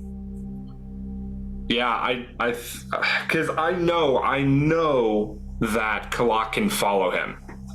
Because he has literally taken your pheromones and rubbed it on his body. Yeah. So that he knows that you can always find him, for better or for worse. So Kalak will have no problem finding Zephatok. Shouldn't. So I'm tempted to run up to... Also, guys, after the break is where my rolls go downhill. I have never rolled that good in my entire life. Yeah, I hear it. All last session rolled really good, and what did I get this time? Nothing. Like, I get it. 20, 19, and 20. Those are the only rolls I've done this game so far. I realize, though, there is a way to hold dice. At least for me, to break Yeah, the curse. you use your hands. You don't click a button. An 18 just now. Like, I'm figuring this out. There's But, yeah, so he'll probably grab you, the 3. Tick, and head out into the desert to follow. And then the rest can catch up. Do we Because do Zephatok that? can hold himself in a fight, but he cannot hold himself in a fight for long. I suppose, and as far as like bringing the people in the caravan, if we do that, which would be great, then I mean the caravan's staying overnight. Yeah. As long as we come back, we can always like. Hopefully Well, those 2 guys are gone. I mean, forever. if he's run off with the Beatles, Yeah, he's we need coming back. and he's I ran probably into going to the know the door. source. He's going to know the source of where they Well, came we're from. not that far from Tyr if he has to hoof it, Yes. right? And that's the thing is now it's a race. Can he get the Tyr where he gets back up before we catch him? Man, Exactly. but I would have been well plenished with water up to this point, minus that Okay. fight. That's the risk. Is if we go out and you come with us, dude. So here's the funny part that I'm seeing of all this. This is a Wait, Las where's Vegas Bach? trip. This is a Where's Las Bach? Vegas trip where we take Bach. And Yeah. all of you guys follow and run after. And then Lucius wakes up the next morning and comes out of the hotel room to try and see where his buddies are at and where his car is at. We're all He was the one- gone. He was the one that drove us all to Las Vegas. And then he's like, where the freak is my car? But on that point though, we could take Bach and chase this guy down fast. Yeah. Well, And I gotta go to the bathroom. But that is if I don't think Bach would listen to us, but that's why Nida having Except that Nida's would with be me. important. I don't know that Bach is faster than us hoofing it. Is he? Bach can move fast. I'm pretty sure. Now he may not be faster than No, you and I. no. Bach Yeah. Bach is fast, but he's definitely not faster than the elf or Kalak. Like he's powerful. He pulls heavy loads, but he is not, fleeter of foot. He's faster than the human, but. I mean, we'll have to take Bach if Tick's gonna go. Just because, I mean, if anything happens to Tick out there with no water, I mean, 16 gallons is enough water. I didn't have applesauce, so I got animal crackers. Any crackers? But I I think also walked face planted into the door as I was trying to leave the office.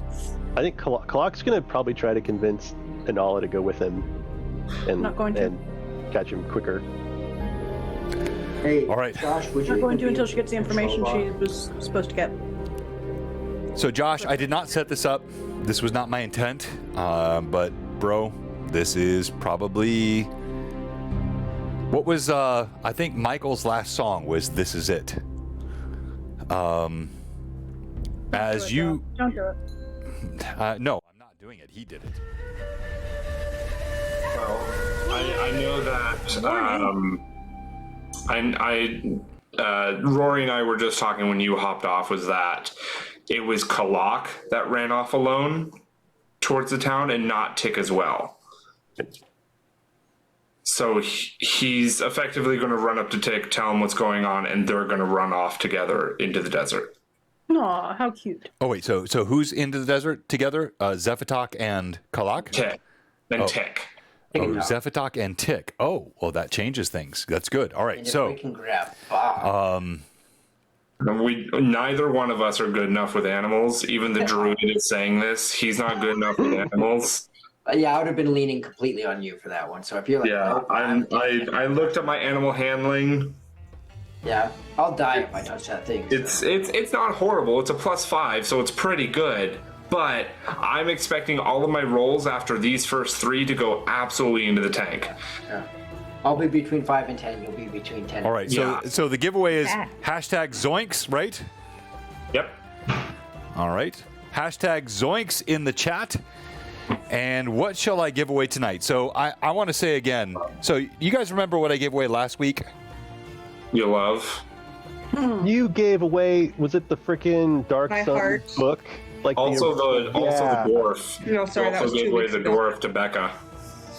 that So book. guys, literally the next day, a replacement book was on my doorstep What? from Canadian Ancient Gamer. That's Oh, he watched the show. Yeah, I mentioned this on Sunday. He watched the show.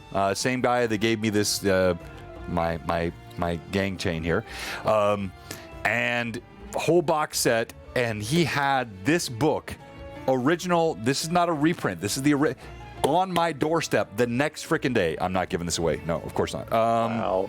That's an original. That's an OG. OG, yeah, I gave away an OG. I got back an OG. But tonight, Also, yes, go ahead.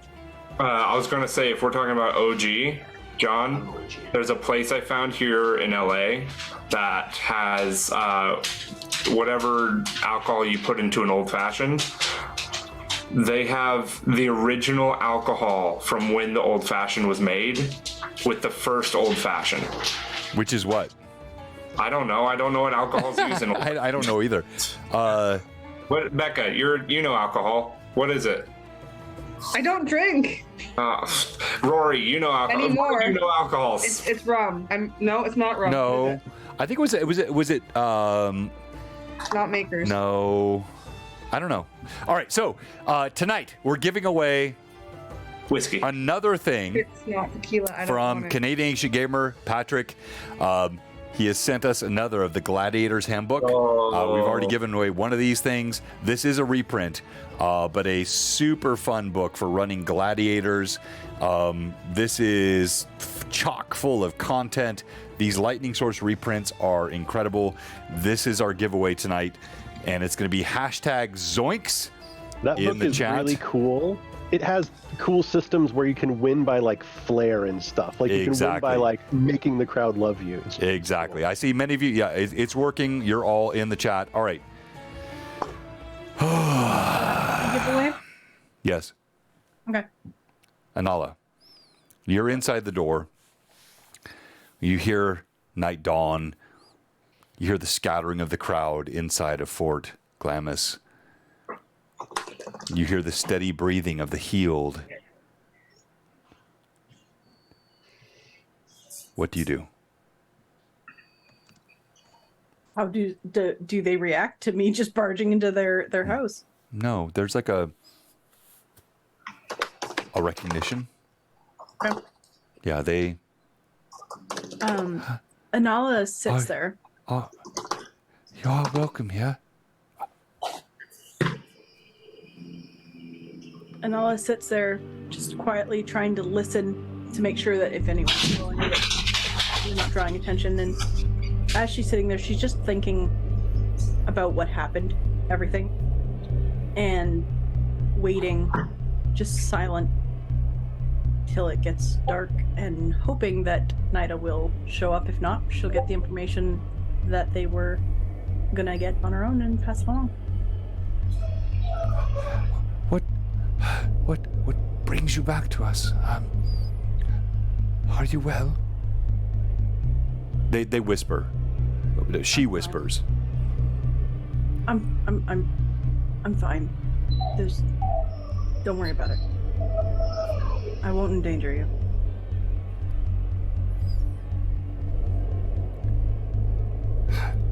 I think there is more than lies between us. You are not well. You have ducked behind our door, glistening with sweat.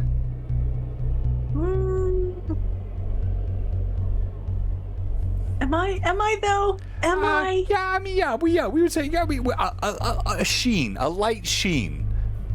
But elves are used to running, and I was not running fast. Okay. You have the elf lore. You have a matte finish to your skin. A Call you out on it. slight flush to your matte finish. The point is, they see that you rushed in their door, you slammed their door, or closed it, surreptitiously quiet, listening, looking over. They want to know what's wrong. It's better for you if you don't know.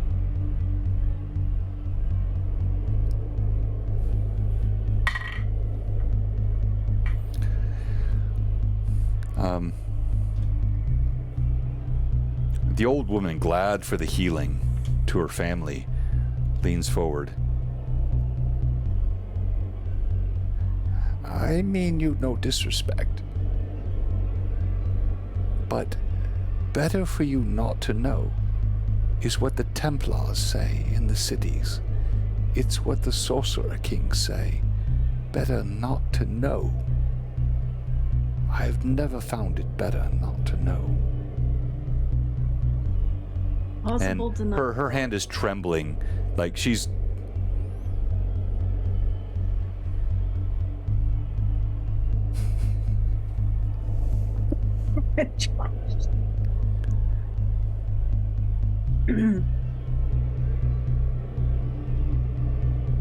My presence is danger enough. I'm not going to risk what Nida did for you by giving you more information should people come knocking on doors. Then why are you here, dear? Because You've already... you requested we come back. Then hide. Anala will move away from the door and find... She guides you. She guides you back behind some thick curtains and gives you solace.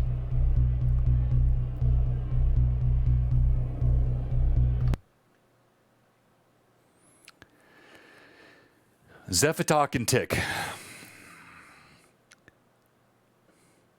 As Lucius is having the time of his life. He's probably had better.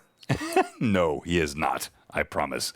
I think it's over now. It's been quite a while. No, it's no. This is all. This is like John, it's been 10 minutes. It's done. No, it's no. Let's This face is it, all Maury can't last that long. simultaneous action. So no, same night. As you're having the time of your life. 6 second rounds. Who gets initiative? You. I'll roll. I'll Tick roll for this. and Zephytok, you One. move across the dunes. You see Bezrock with 6 guards surrounding him. One of the 2 mules, you already killed one that had the steel blade. One remains. So, 1 steel-bladed mule, Bezrock, 4 other guards walking back toward the caravan. What are the other guards? Are they all human or are they? What are they? Oh, so 4 are human, 1 is dwarf. So there's. I got you.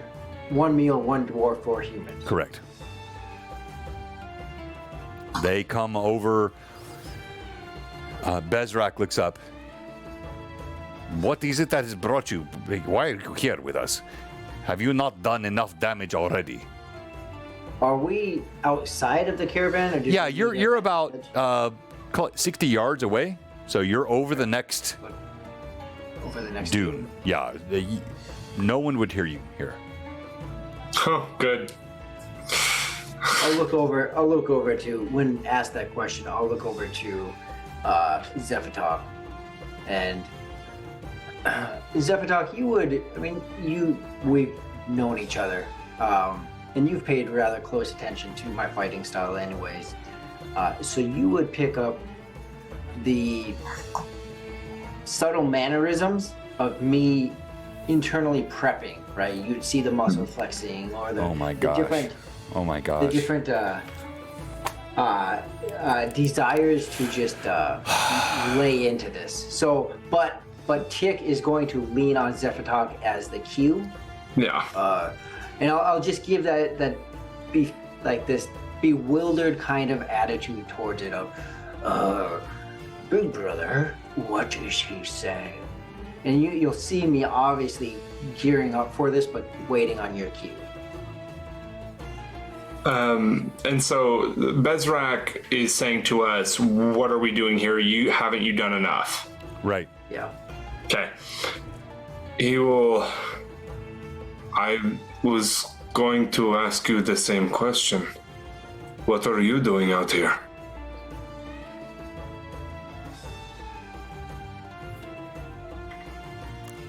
I'll roll on stream. Here we go.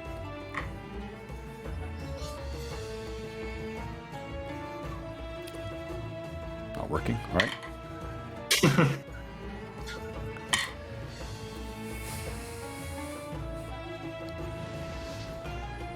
My job, as you should be yourself. The caravans, they need guarding. Just the caravans?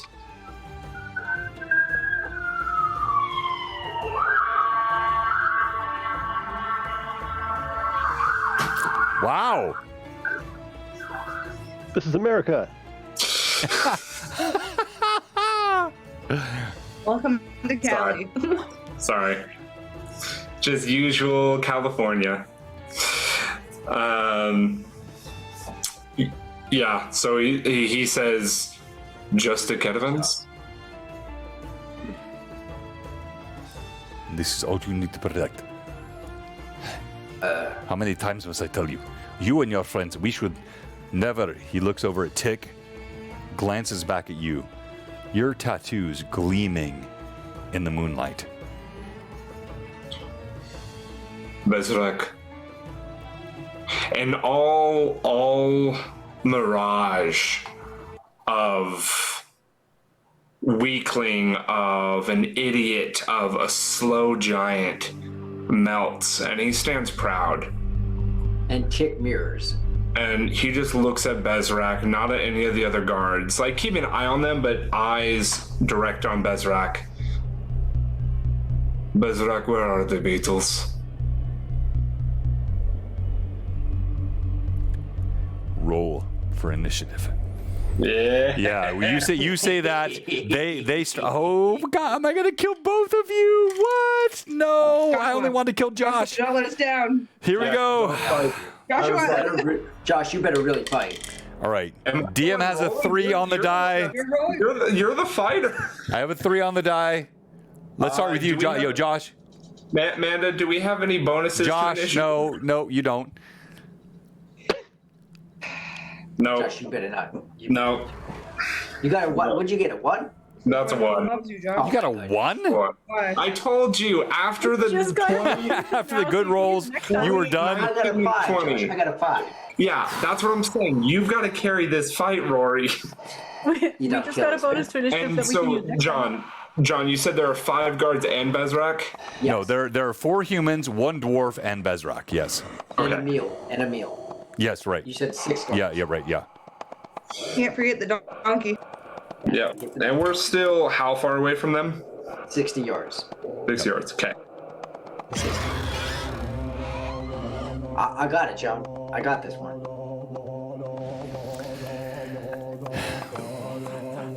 As you say this, Bezrak lifts up his hands, and you feel a psionic attack hammering into your brain.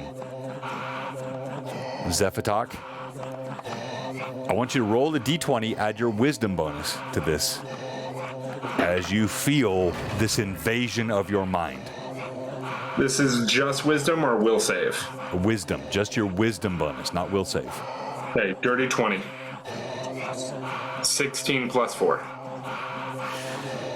You feel this invasion hammering home, screaming in your mind. You resist, but it is so powerful. You drop to your knees. You are stunned 1 round, but not succumbing to this. Tick. As you see Bezrak holding out his hands, the mule, the other 4, the dwarf, the 3, they run forward. Zephatok is struggling up from his knees.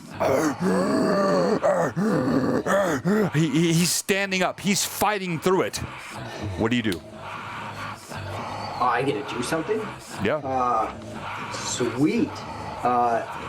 Bezrak is right in front of us, right? Yeah. Okay, I will. Well, 60 yards. I mean, they're Oh, they're 60 yards in front. We're 60 yards away. 50, from the 60 caravan. feet, 60 feet, sorry. Yeah, in front. They're Bezrak's away, 60 yes. feet away. Uh-huh. Yeah, yeah. Ready I to thought- attack. I thought we were like right next to Nope. and 60 yards away from the caravan. 60 feet, sorry. Okay. Well, in that case, I mean, I got some time. I got a moment. I mean, I can understand distance and pace, so I know that I got a moment. Thank you for the hype train. All the folks, Jason, Tracy, all of you, thank you so much. So I know that it's not good for me to run into that without him. So I am going to reach down and grab the clothing on his back as I'm watching them near closer and closer. Zephatok, it's time to get up! And I'll pull him up, trying to just get him to get out of this slump and rest himself.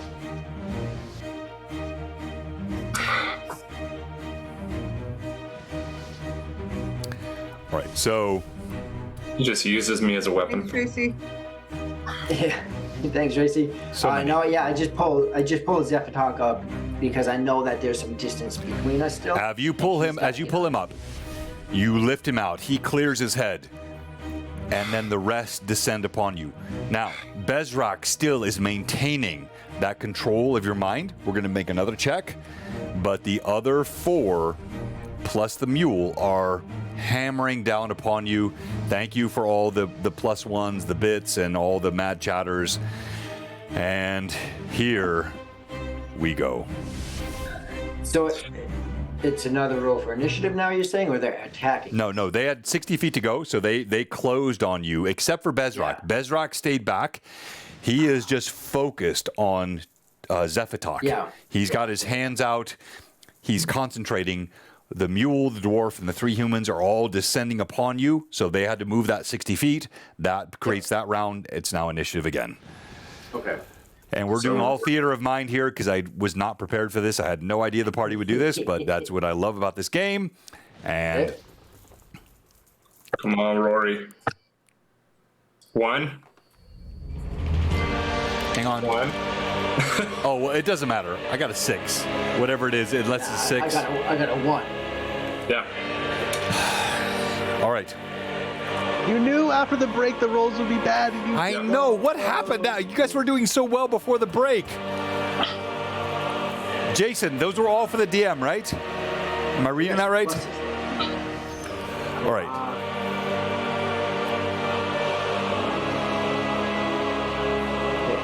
The mule with the steel sword. It's something betwixt a long and short sword. It's good-sized, but not a full long sword. He lunges at Zephatok. And on-screen dice still aren't working. I don't know why. Josh does a 17 hit. Yep. He plunges this blade into your chest. You take 12 points of damage as he thrusts it in. The other humans surround. The dwarf lunges toward you. We'll run the human contact on Zeph and the dwarf on, of course, Tick, which is the most ironic. That's a 6 on Tick. No. So you bat this dwarf's blade away easily. His bald pate, you mock him in the glinting moonlight. The 3 humans attacking Zeph. That is a miss. 6 on the die.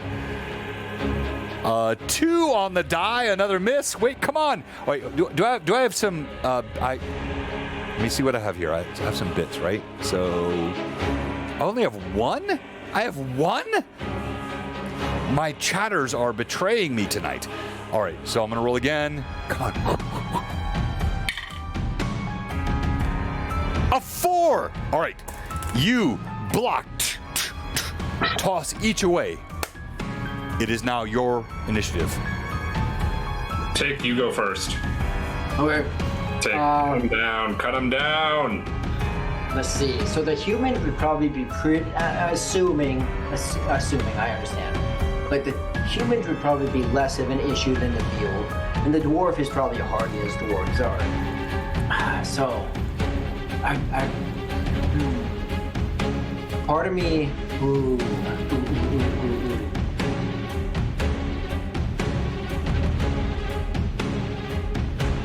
man, I know I could do some damage. Part of me just wants to grab some sand and shove it in their eyes, but I'm probably Do as you wish. Bro, you got your great sword. Your great sword can kill one with like 1 hit. You literally have a nightmare beast carved great sword. I have it. You have not used one time. Does not need pocket sand. I used it on Kalak. What I'm saying though is on the mule, I just don't know how strong this guy is. So to disable him might take him out longer than trying to hit him 20 times. But the mule is the biggest issue. The dwarf just batted him away. These humans are humans. That mule with the steel sword is the biggest issue. John, does it look like the mule has any other weapons on him? No. Beautiful. Leave the mule to me. Well, hold on. No, John, you already said no. No, that's fine, but role play that. Don't metagame it. Role play it. As as Tick look, because Tick, I believe all of these attacks by the humans are missing because Tick's is like lifting me and moving me around as they're trying to attack, because he was the one that lifted me off the ground, and so he's like, no, as I get finally stabbed by the mule, and once it's kind of, he grabs the hand that's holding him and just, don't worry, little brother. I should be able to at least hamper him. I guess I'll leave it up to you, big brother. And he's gonna grab his great sword, and I can only swipe one creature at a time, right? I can't do Yeah, you don't have whirlwind, or you'll get the ability to do more later, but not now. Yeah. Okay. So I will go ahead and, again, the dwarf is my next target, right? Probably more hardy, assuming more hardy than the humans. So I will take a swing at. Why are you so racist, bro? Not racist. Compliment. So no, I will go ahead and swing on the close and swing on the dwarf. Okay. Okay. How's this work? Yep. There we go. I learned how to roll. Where's my weapon? That is plus that. So that's a 22 to hit. That hits. Heck yeah. So 3d6 plus 9. Yeah, buddy. Wait, no, you don't get 3d6. He's not large. He's small. Oh. Yeah. Well, what do I roll? So you get 1d10. 1d10. That's worse damage. No, it's a great sword's 2d6 then 3d6. Well, okay, I'm thinking original. John does it differently in this game to hamper us. No. What am I doing? I'll take 2d6. But yeah, it's not 3d6 is for large creatures. That's my Okay. point. Yeah. Okay. That's fair. Okay. 2d6. Thank you, Patrick. 13 points of damage. The first time you have swung this blade, it sings through the air. It slices. It cuts through the thigh, opening up a huge gash across the quad. Blood spurts out. The dwarf, but it still lunges towards you, along with the three humans.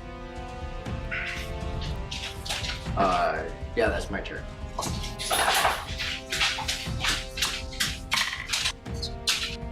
Zephatok, that's you. Yeah.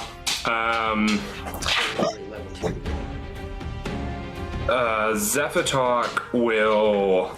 Oh gosh. Yeah, to the mule, who's the only one with a metal weapon at the moment. Zephatok just smiling. Dust to dust. Metal returns. As he will stand in very flow, like his hand still on his head, but he uses it, slaps it against his arm to regain just that feeling in his body, to really bring his mind back in focus. Will bring his hand scraping down his arm and thrust outward with the specks of blood as the blood go towards his blade, and they change from the bright red to darker until it touches the blade, and he's going to be using his rusting touch on the blade of the original domain. What is the DC? It's a roll to hit. So it's just a touch attack against metal armor or weapon to become dry and brittle and magically corrodes and rusts, and then whoosh, breaks. So you can use his ability another time. Blah, blah, blah, blah. Plus, okay. I'm going to be using maybe all of my bits. How many? I have 8. Actually, I'll use 5 to get advantage, or plus 5. Your choice. That's the biggest question. John Fuller, should I do plus 5 or advantage? Aren't those the same thing? No. 5 to the dice. They're statistically yeah. It's they kind of are, but kind of not. Yeah. Yeah. Do you think if you feel like you're gonna roll low, I personally would go for the +5. Okay. Okay. That's what I do. Because And I'll I roll would have- But it is fun to roll 2 dice. All the plus That's 11. very true. That's going to be a 23 to hit. That hits. I used 5. Yeah. Thank you, man. As he reaches out and just that rusting explodes along with his blood onto the blade, as he almost grabs the back of it face to face with the mule. Touch me again, and more than the blade will fall. As he breaks the blade in his hands as it crumbles. As you do this, you feel Skrit in his pupation vibrate against your chest. There is something that's happening here which is joyous to him. And as this happens, the mule, oh, heck yeah. Nat 1 on morale check. He turns and sprints into the desert, running away from you. All right, initiative. It's back to me, Rory. Yeah, the 3 humans just got here, so they're going to attack next round. Gosh, we have a +2 to initiative roll. I have a 5. Do you have a what? No. Not telling you We now. have a +2. Already rolled. Okay. So I get to roll 2 more dice on top of that? No, No. you get to add 2. I don't trust any of my dice anymore. The police are on their way to You're pick him up right now. You're using the +2, I'm right, gonna Josh? have to do. Give me a second. Josh, you're using the +2, right? Yeah, +2. That becomes a 4. Ah, darn it. I had a 5. There we go. That was the roll. Gosh, dang it. Yeah. All right. We're not gonna win a single initiative. Bezrock again. Oh, we'll win the battle. Commanding that psionic talent against you. Make that wisdom save once more, please, Zephatok. Using +3 Uh-huh. of my last. And I'm going to roll the hits on... They're all concentrating on Zeph. Oh, my gosh. I'm doing this one. I can't trust any of these. 17, and 9. So 2 hits. That is going to be a 20. No, 23. 23. You break it. All right, so you are not hampered by this at all. But the 2 humans, all 3 fall on you. Clearly, Bezrock, for whatever reason, is not paying attention to Tick. He is focused on you. You take 12 points of damage as they stab their stone blades into you. Me? Yep, you. You still And now we go to you, Tick and Zeph. Tick. I see you get hit. Are you still up? Yep, I'm still up. I still it have a looks like you plus. just sounded- Oh, I have 7 now. I have 7. All right, next round for sure. Okay. Tick, I need you to really do some damage. Okay, so first, John, would it be a free action for me to reach and grab that fruit I was given and toss it over to him? Not for him to eat it in this moment, but for him to have it. Of course, yeah. Okay, so as that free action, I'll go ahead, Zeph, I'll grab this fruit that I was given by the dwarf, and be like, eat this quick, and I'll toss it to you, and just hoping you just trust me. I throw you that fruit and tell you to eat it, and then I will go ahead and use my 7 plus 1s, make sure I have 7 here, 7, and I will use a half action. Oh. And I will. Snap. I wanted to use a half action. So the dwarf is still up, but pretty badly wounded, or I took a good hit on him. Right. The dwarf is still up. These 3 humans, though, are directly attacking Zeph. So I will attack. And Bezrock is standing away, Yeah. using psionics. Okay. Yes. Right, I'm kind of out of luck there. So first attack on the human closest to me with my greatsword, just swing down across his collarbone, trying to bust him up. Roll the hit. Yep. Probably not gonna hit him myself. Too excited. Okay. All right. So plus my so 25 to hit. I mean, yeah. I mean, really? What? Yeah, I learned how of to course. roll. Yeah, hit. Yeah. So that's 2d6 plus that. Okay. Which makes it 15 damage. Oh, you cut him in two. Yeah, you swing that blade. The sweet song of this blade, honed from the tusk of a nightmare beast. Oh wait, what's a nightmare beast, you might ask? It would be this incredible creature painted by Amanda. I'm sorry. I'm so sorry. No. It's helping now. It's helping, Amanda. Hang on, let me pull this up. For the moment. This is painted by man. This is a nightmare beast. Look at that guy. What? So that tusk was carved. This was bought from the merchant. Hang on here. Which the party met a few episodes ago, and pulled this off of this merchant and his associate. All right. That's really cool. As you slice him in two, tell me what it looks like. So knowing that I'm going to use this momentum and charge at the next one, I bring every ounce of strength. I take my greatsword, bring it up, bringing it over Zephytok's head towards the human, and just thrusting the full force across the abdomen, through the abdomen as the body folds over, and I swirl it around and come down on the next one. All right, morale checks for the other two. That one was made. Oh, that one was fit. So the human on the right, he turns. When he sees the blood splatter and spray of his comrade, he turns and runs. One remains, the dwarf remains. The mule has already run.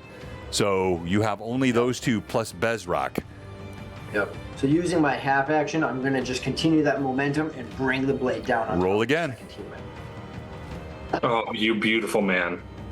That is... Tick having good combats. What's happening? 14 to hit a human? Yeah, well, wait. You say a human. You say a human like a human by default is somehow weak. I'm hoping. Yeah, I just no. That was rude, Rory. Is it true? Is it true? But actually, in this case, yes. These are almost like barely better than commoners. Yes, you hit. Roll damage. Okay. Let's go, Kurt. Thank you. That's gonna save me. Another one. Oh my gosh, I have 13 now. I So can do good that things would with 13. be Plus that would make it 14 points of damage. Tell me what that looks like. Yeah. You already So as sliced the blade- one. Blade swirls around as a trail of blood follows it, making this circle. As it comes back down, humoring himself, he'll turn the blade backwards and just crush him with the back of the blade instead of slicing him. Yeah, and I will.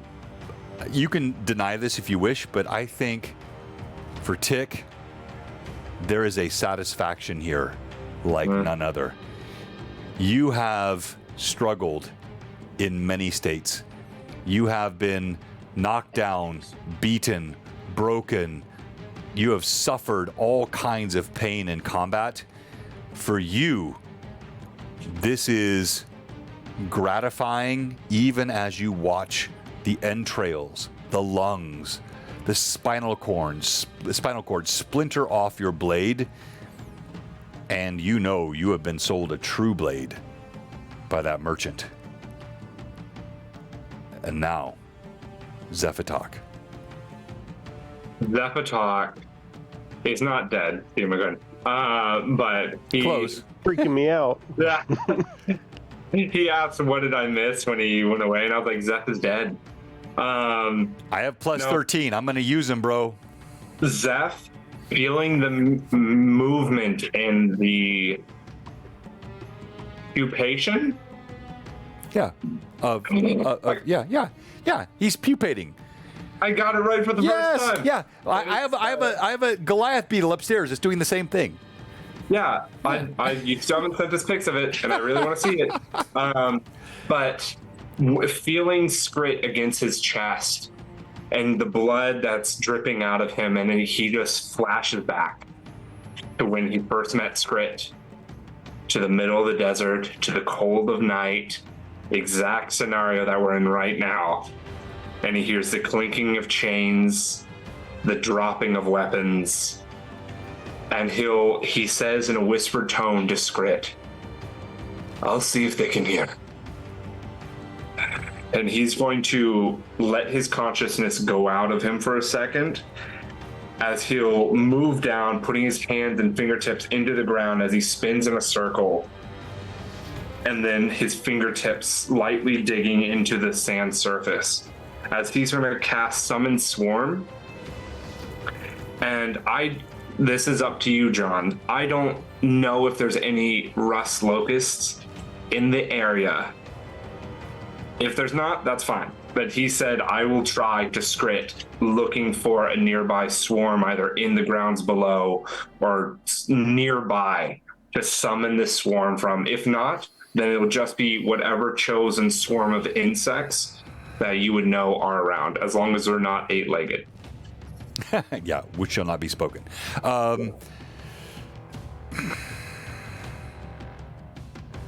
Here in Fort Glamis, the likelihood of rust locusts would be low, but not as low as other places. So I would normally give you a 3% chance. I'm going to give you a 10% chance for rust locusts. If you don't summon those, you will summon other things. And I'm going to roll on. I got the die roll working on the screen again. Okay. So I figured out how to do this now. I refresh. I had to do on my browser. Here it is. You need. I'll give you a 10% chance here. Yeah. So that will be 10 and lower, not 90 and higher. 10 and lower. Oh. Here we go. Okay. I rolled a 90. No, I rolled a 9. Oh, I rolled a 9. Serious? What? What? There is actually a small horde of rust locusts beneath the soil. They were resonating with Scrit in his pupation stage. As you call to the soil, you feel them worming their way up. They burst from the sand, their wings fluttering. There are, of them, hang on, we'll divide this by 5. There are 2 that burst from the sand. That's fine. That is fine. 2 is more than enough. As What the heck, Josh? What the heck? Your dice, my dice. Your what?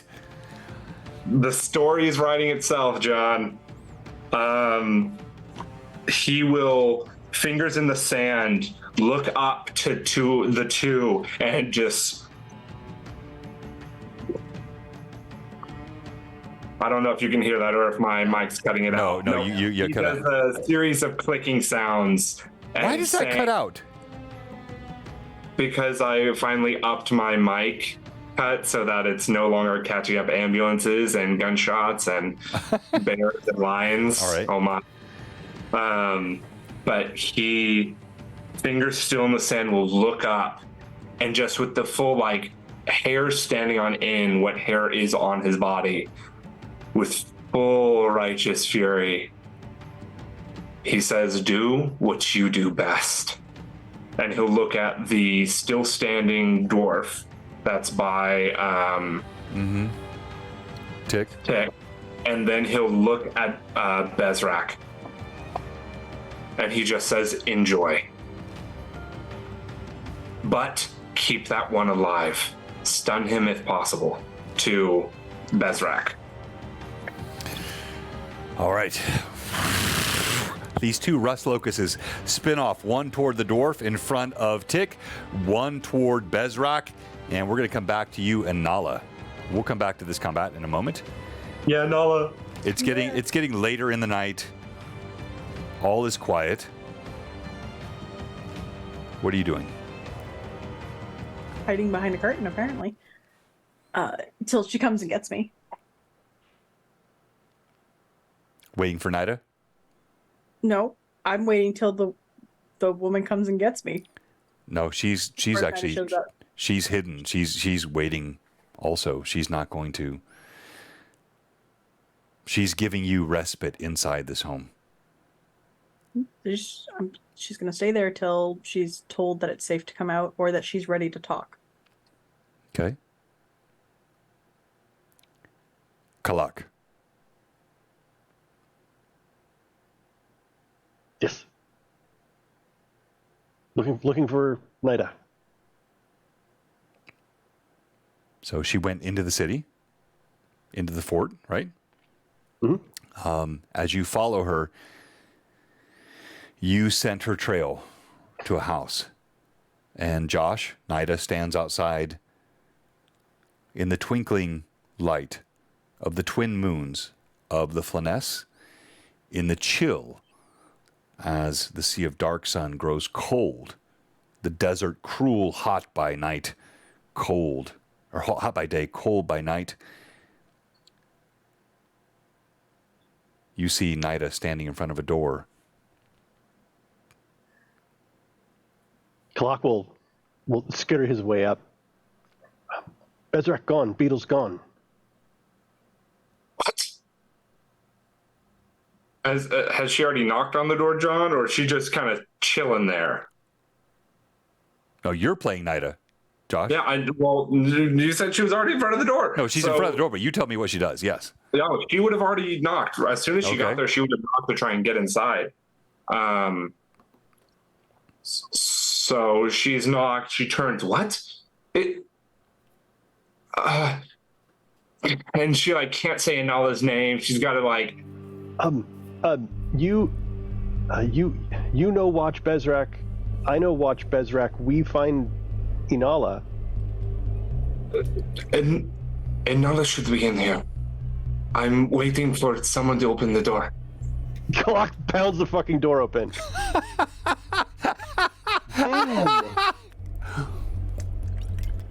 Door open. Gataka. You see, so Kalak, so this glorious Thrycreen, understand how these guys are built. They have these backward-looking legs they can kick. He turns around and like a donkey, like a horse. Anala. As soon as that door is banged open, it doesn't bang open. It splinters open. Door open. Door open, Gatakas. As soon as that happens, Anala is front and center, guarding the other people with her blades out, crouched, and then she goes, Yes, Inala. That's right, gone. Beetle's gone. Get out. Beetle. Out. And he looks at Nida. And she pops her head in and looks in and just, we will pay for the door. And Nala, we need to go right now. That is what Nida would say. Yeah, that's well played. Yes.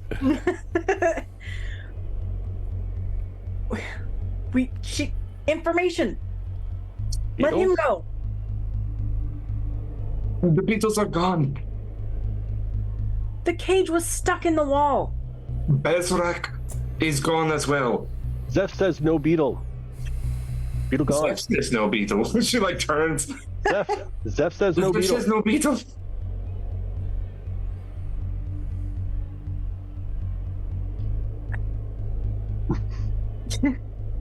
Yeah, this face, Josh. Come, pray. Find pray.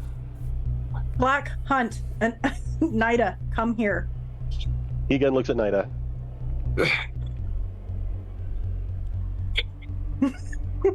And she in an immediate moment of overwhelmed, you see this piece fall over. She Look, how far can you react and how far can you speak in our minds? Not far.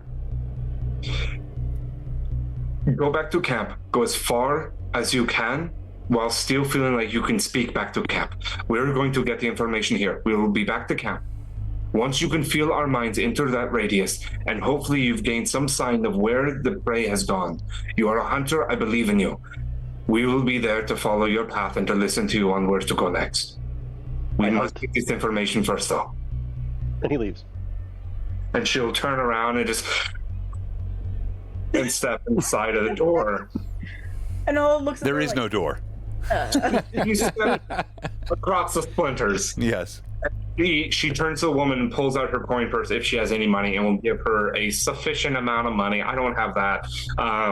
To the woman, be like, I am so sorry. He's a thing. We need your help. Can you please help us? Go ahead, Anala. You were going to say something a moment ago. Yeah. No? Okay. Looking at the door. She looks up at you. Never having seen you before, you are not here in this house.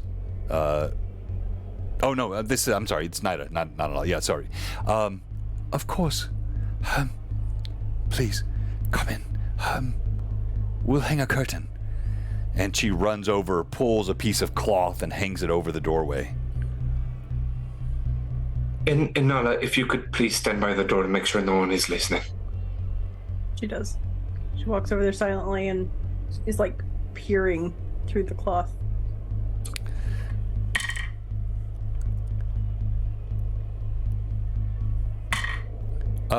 Inala, roll perception, please.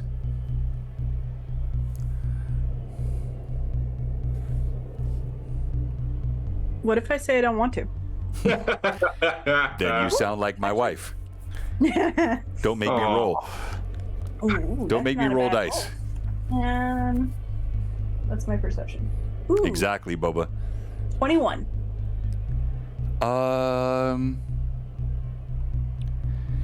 You peer out from behind the curtain. You see a pair of Templars with the insignia of Tyr on their chest. And they seem to be noticing what's happening here. They're walking. They watch the Kreen retreat, and they walk toward the door. Oh, I'm gonna get myself killed. Oh, sorry, Ashlyn. There's Templars coming. 2 toward the door. They saw the Kreen kick the door in. They saw him retreat. They're curious. And they have the sigils of Tyr. These are part of the inspection group that happened earlier for this caravan. The Argosies were being... These are the same Templars. So I recognize them. Yes. Excellent. So just so I'm clear, because I'm not Ashlyn, what the freak information are we trying to get from this lady? I don't know. She told us to come back at nightfall. That was it. That's all we got. Okay. So, There is no information this lady has. Brownie No. recipe. Yeah, this lady actually just really wanted to give you guys a gingerbread recipe. Yeah, she was saying, no, this is the ultimate peasant. Just trying, like, she has nothing. It was all a con to have us break her door and give her money. Kicked her door in, muffin. gave her Oh my money. God, She's give her hanging money. curtains. She is like, now she's got Templars descending on her. All right, let's go back to the combat. Here we go. All right. It was initiative again. I failed last time. Your turn, Yeah, Rory. I- That's my turn? Here we go. Yeah. DM has a 5 on the die.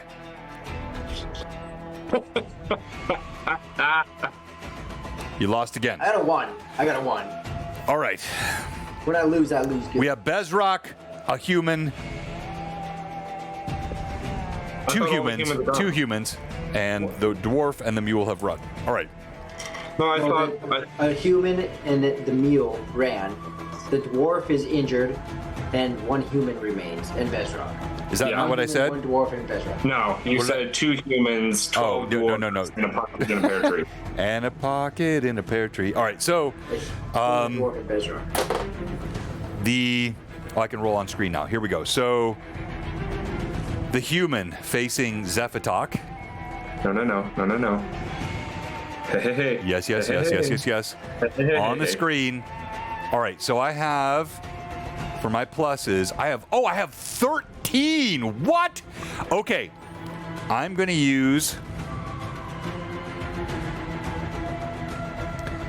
7. No, I really want to crit. To crit, need more dice. I'll use 7 to get a half action, so he's going to get 2 attacks. Your AC, I'll ask you. He's only got a +4 to hit. He's not that strong. Oh, it was a 20 and it rolled to a 2. Woo! Oh my All right, that God. was so close. All right, next one, half action. Come on, half action. And who is this against? What are you doing? You. 6, come 10, on. no. Push, both miss. He does not hit.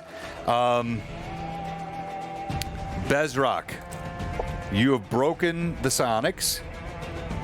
He pulls out Nice. Consider it.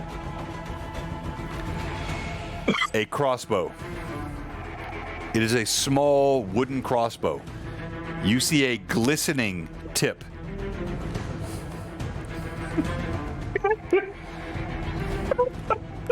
John, you can't do this. No, it's what he sees. I feel like I am the culprit here. I should have just shut it down. I No, should have stopped the train. I would have described this the same way no matter what. So he pulls the Was it tip. moist? The tip is glistening with a substance. It is glistening. Bezrak pulls that trigger, and here we go. Will he hit? +3 on the die. I'll use. Ah! What is going on with my dice tonight? No! Yes. It skitters off into the sand. You duck behind it. It misses you. It is your Who is turn. against Zeph as well? Fudge buckets. Was that all against Zeph? Yes, all. Yeah, they're all focused on Zeph. Zeph just still fingers in the sand, like blade moves.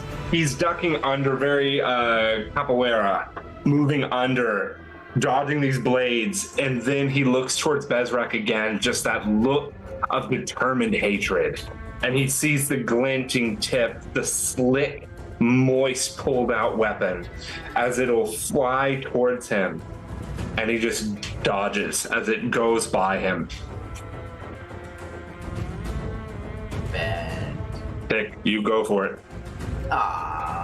I like seeing what you do, so then I can work off of that. That's fair. With swords, My dice tonight. fixing Golly. the sword, turning, seeing that there's still the dwarf and the one human left. Well, I would love to just throw a skull at him, big brother, but I'll leave him to you. Trying to play up yeah, I can take him, but you take him because I'll probably screw it up. So then I'll just go down on the human. They're going down on the human? Yeah, I will. And I will make an attack on Big that human. sigh. I have no +1, sigh. so I can't take a half action. I will just take my single action on that human and then ready myself with the dwarf. I really want to throw a skull at the guy, but I'll miss. So Rory, can you just roll a die and stop talking, please? I'm doing it, right? But there's a little bit of nerves that I screwed this up, right? So I got a 19, so that makes it 26. Oh, that's a hit. Yeah, for sure. I learned to roll. You did. Golly. Darn it. The rolls are reversed. So that's plus with my attack. Come on, where'd it go? So 15 damage on the human. I mean, again, tell me what it looks like. These are fodder. One after the other, after the first to the second to the, seeing one flee, driving right into the second one. So after I crush the second one, fix the sword as I bring it around, and I just, even though it's more of a slashing weapon, I just drive it forward and then pull to the side, just ripping half the side of the human off as I ready myself towards the dwarf. Zephatok, you see this. And Entrails. Sorry, go ahead. I forgot to say, when I ready myself to the dwarf, I just let out that huge, giant scream at the dwarf. Gorgeous. As the entrails are spread across, splayed across the sand, pieces, bodies, all Zephatok, what are you doing? Tearing the whoa. John? Josh, no. Josh, no. John, stay focused on the team. Come on. Zephatok, what are the first Los Roques that's going after the dwarf? Because the dwarf is still the only one standing, correct? Well, no, and Bezrak. And Bezrak, Yes. of course. Trust me, I'm not forgetting him. The dwarf isn't within 5 feet of me, correct? No, he's about 15 feet away. Beautiful. Zephatok will push off the sands and just start sprinting towards Bezrak. But also, I would like to have my one giant rust locust attack the dwarf. Roll to hit. I'll let you roll for the rust locust. Yeah, I was like, would you like to roll for the rust locust? Like, I don't know what their additions would be. No, you just give me the raw roll. I have that. Raw roll? Yeah. Raw roll. Raw roll. That's a 17 on the die. On the die? Oh, yeah. That's a hit. On the die. Yeah. So the rust locust slams in. The mandibles of the locust they're a good 6 inches each. It sinks into his throat. Roll damage. What would the D10. damage be? Roll D10. D10. 3. He screams. He staggers back. He's not dead, but he is definitely struggling with this creature. And the other one? And then the other one's... yeah, screw it. The other one will go on the dwarf as well. They're gonna kill me, brother. 15 on the die. That's a hit. Roll damage. Come on. Roll better. D10 roll better. again. That's a 7. Tell me what it looks like, Josh. Oh, so Amanda, cover your ears for a second. Or just take off your headset, you dingus. Oh, you don't have a headset. Sorry, You dingus. I saw the hairband and it looked like a headset. A hairband and a headset are very different things, Josh. I know, You it dingus. looked like it. So the rust locust, from the cut that was already made on him, one rust locust goes for the neck of the dwarf and tearing into it, weakening him, as then the pincer goes into the spinal column, which, for those that don't know, rust locust's main attack and ability with their venom and poison is to be able to freeze the body, taking the iron out of the bloodstream and as such paralyzing them from an iron deficiency and weakening them. So the second rust locust then coming in with the attack will come into the already gouged area of the dwarf and will then plunge itself in to then be able to start laying the eggs. So it has something to grow into and fresh meat to eat once they hatch. Precisely. It is exactly as he says. You see the swelling tick inside the throat as the eggs are injected. Oh no! Wait, what? Did I say something? No, Okay. no, you did great. All right, Just okay. man, I muted too soon. All right. Yeah, too soon. So I'm sorry. Bezrak, as this happens, I still have my action. go ahead. I would like to move forward and is Bezrak on a beast of burden? No. No, beautiful.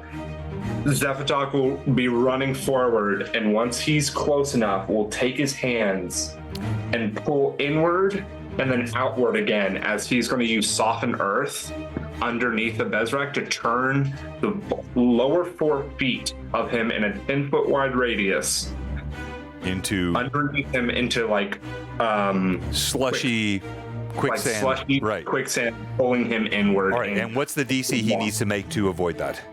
He needs to make. Here we go. We'll roll on stream. This is, guys, this is so important what's about to happen right now. It could be all of Sea of Dark Sun. Josh, you have 4+1s just in case. And I also have 5+1s, which I'm going to use advantage on this roll. I'll use the 4 to negate. I don't know. can't. I don't It know. doesn't work that way. I know.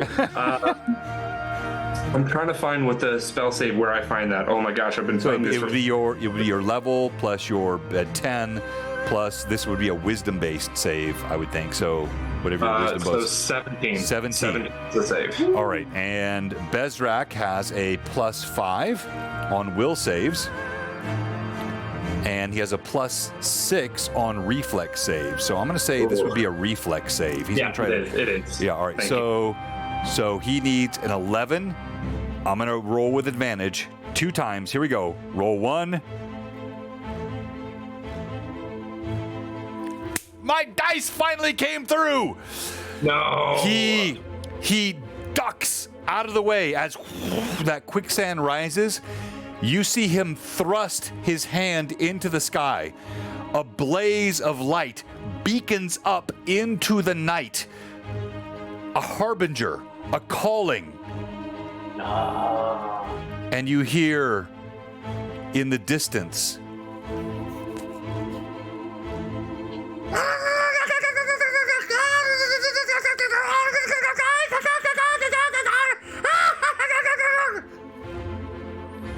you see coming over the dunes, not 10, not 15, Oh no. not 20, not 25, not 30. There are perhaps 3 dozen or more of Gith which pour over the dunes from around the rocks as though waiting for this call. Now, Gith, so this should be the night cam here. Let me kill this one. Like Gith, G-I-T-H. Yeah, so let me go to, so look a little bit odd on me, but that's fine because we're at night here. So Gith are descendants of Githyanki and Dark Sun. They are not Githyanki. They are like orcs. John, cameras.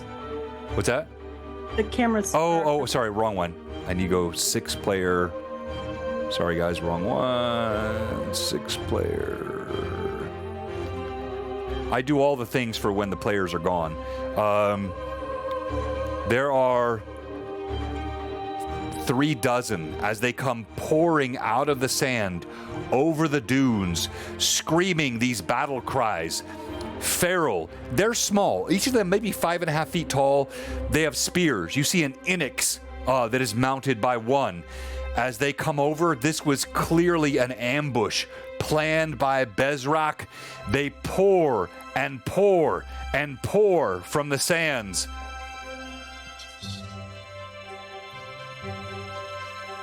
So, quick question, John. Are they pouring over the sands? So we're still 60 feet from the caravan. Are they pouring over the sands closer to Bezrak? Yeah. So the ones. So if you look here on the screen, you might be. So the ones on the far. Let me pull this up. The ones on the far left-hand side of your screen, they're closer to you. So here, let me pull up my. As they're coming out, they bounce around this rock here. They're very close to you. These you can't see them here. There's actually 2 that are just beyond that screen. Wait, hold on, it's this one. Got too many cameras here. There are 2 here. They are close to you, and they begin running toward you. The remainder are descending upon the caravan, screaming their feral cries. Okay. Everyone except for those that are inside the home, inside the tavern, like Lucius, Tick, Kalak, Zephatok, Nida. You hear these screams as they pour over the dunes. What do you do? Well, Beautiful. we're still in initiative as far as. No, this is a new initiative now. Okay. So I'm giving you a reaction round. So, So they're still far enough away. They're not attacking yet. You see this as Bezrak leaps out of the quicksand that was put down by Zephatok, throws this flare into the sky from his hand. These hordes pour over the dunes from behind the rocks. I'm going to give you guys a free action round. And we're still a dune between us and the caravan. Correct. Correct. And throwing, just if you could remind me, John, throwing, if I was to throw something like a skull at Bezrock, what do I add to my roll? Is that a dex to my roll? Yes, that would be your dex bonus. Base attack plus dex.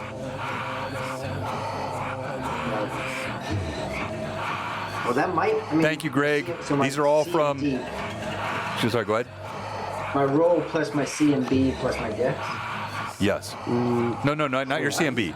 Just your roll, your base attack bonus, your BAB, plus your dex. Oh, okay. So, I mean, Yeah, so we use CMB and CMD for grappling. Use base attack bonus for normal combat. You want it? You got something in mind, sir? And I'm slightly hesitating. Are you going first?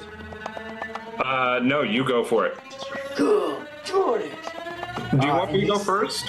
Yeah, well, you got the locust, and so I don't have anything ranged. So I got some ideas, but I got nothing ranged. So Zephatok will say to the locust, take him. Looking like take him in like a tongue that is take him, tear him, and make him regret. And he also, like in the same line, if you allow me, John, he's like, make him burn. But also, there is much meat upon these sands now. You and your hive might want to enjoy it while it lasts. In hopes to get more rust locusts up here to devour the many gith that are coming out. But he'll then turn to Tick. He's like, no, we kind of got to run. There's no way we're going to be able to survive this. And he's going to start backpedaling and just... As you do this, you hear one of the guards from the caravan scream, "That's too many! We cannot! We cannot!" And they sneeze.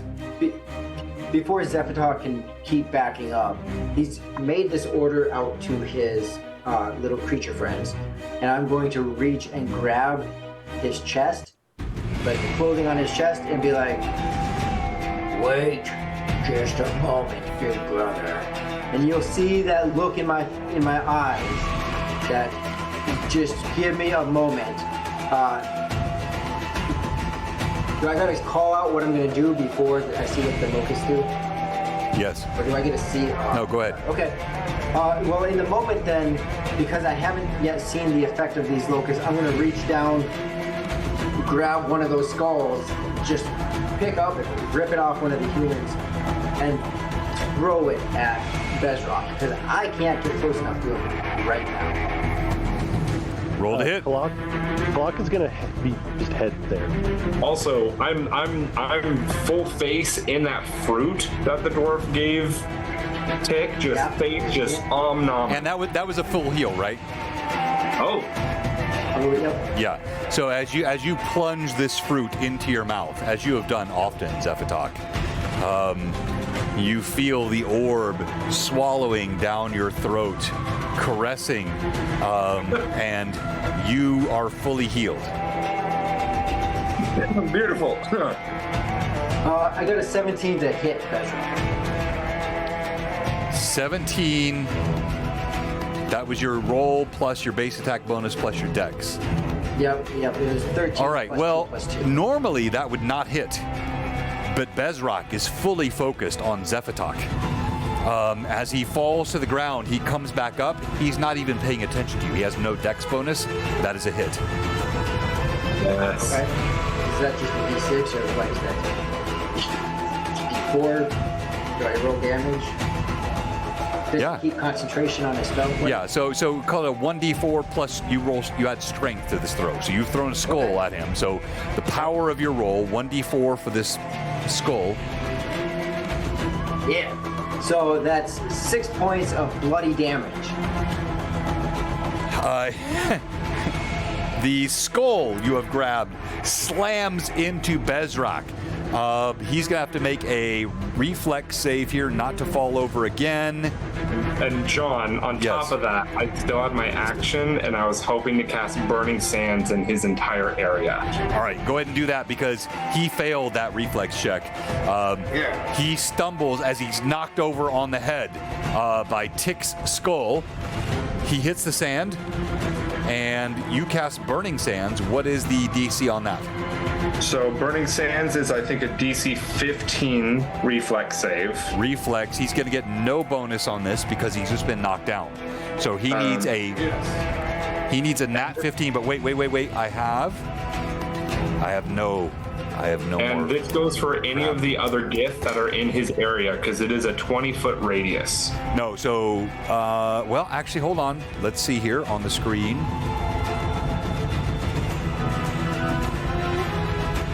So I should put you guys over here. Oops, wrong one. This one.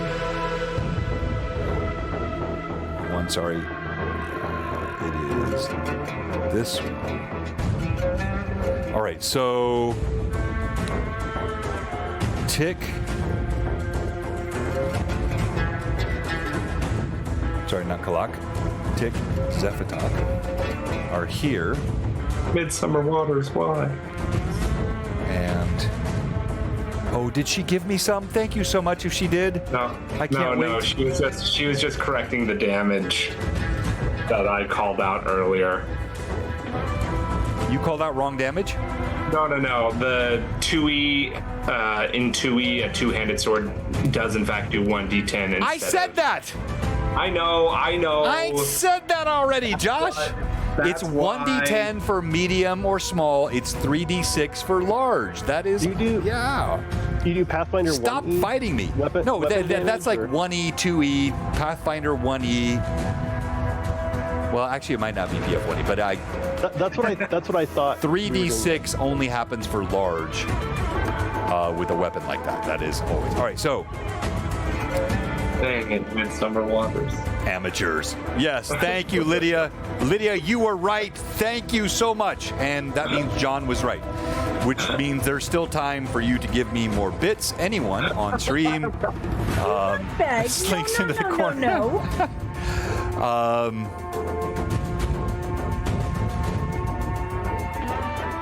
As the hordes pour over the dunes, their war cries, a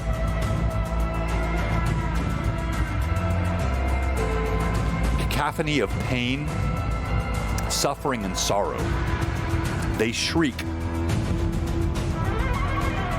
Their shrieks mute other sounds coming from the tavern where Lucius is.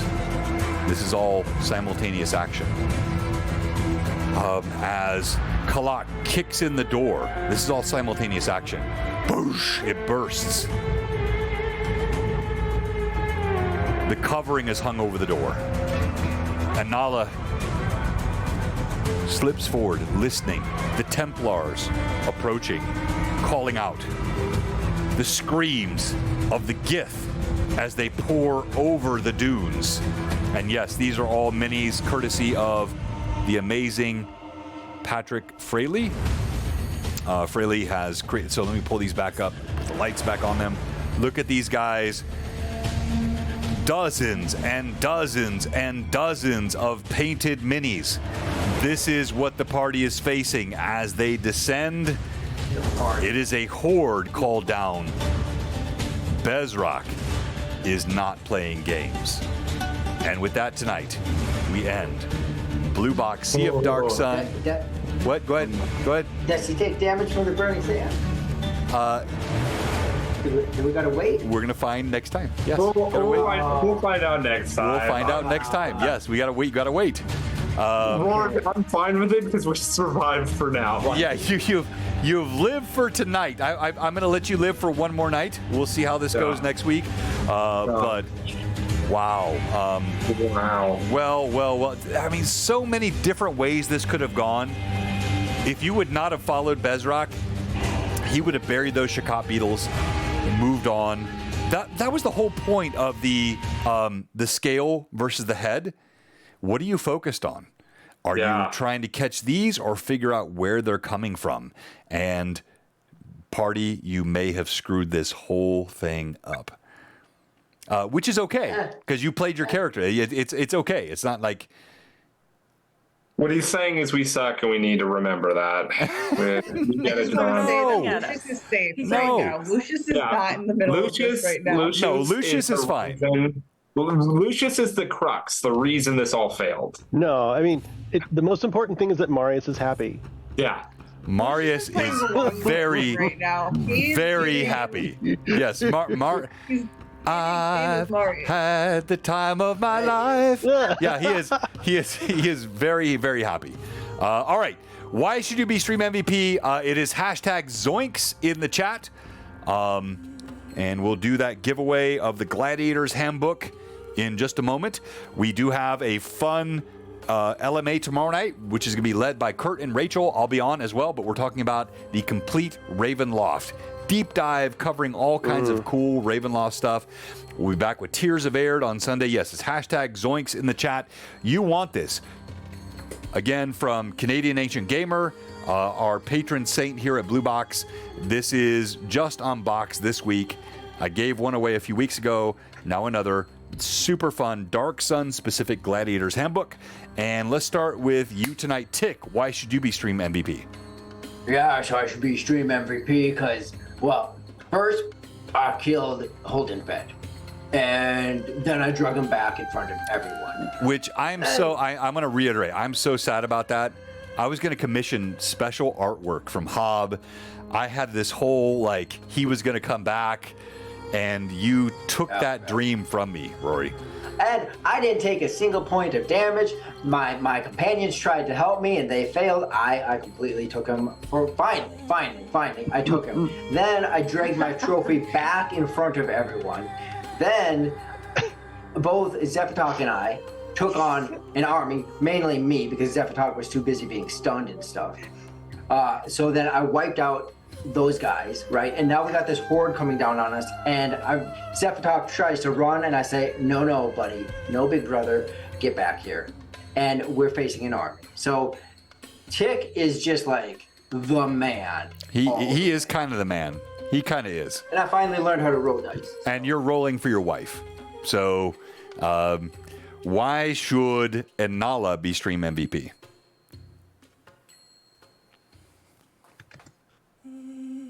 I agree. Exactly. That's that. She didn't really do much. She just ran and didn't die. No. What? She did more than that, you Amanda. All right, you're forcing everyone to vote for you with that. That is dissembling over humility. You did things. MVP. I think we should all go around the table and say one thing that we appreciate about Inala. What's your character's name? Inala? Wow, really, Josh? Wow. I think that is a great idea. I'll start us off. I don't like that. No. I think the way she went back to the small hovel, talked to the people, engaged with them, hid, and it was so well role played as she went inside. Really following her character. Bravo. Well done. Terrible. Someone else. Terrible reason. Don't engage in that. That was terrible. I'm terrible. Inala was terrible. Inala's readiness to protect random people from a busted-in door. It didn't even have to do with her party. It didn't have to do with Anida. She was ready to fight on behalf of those inside of home. I'm going to second that one. That'll be mine. Yeah, ditto.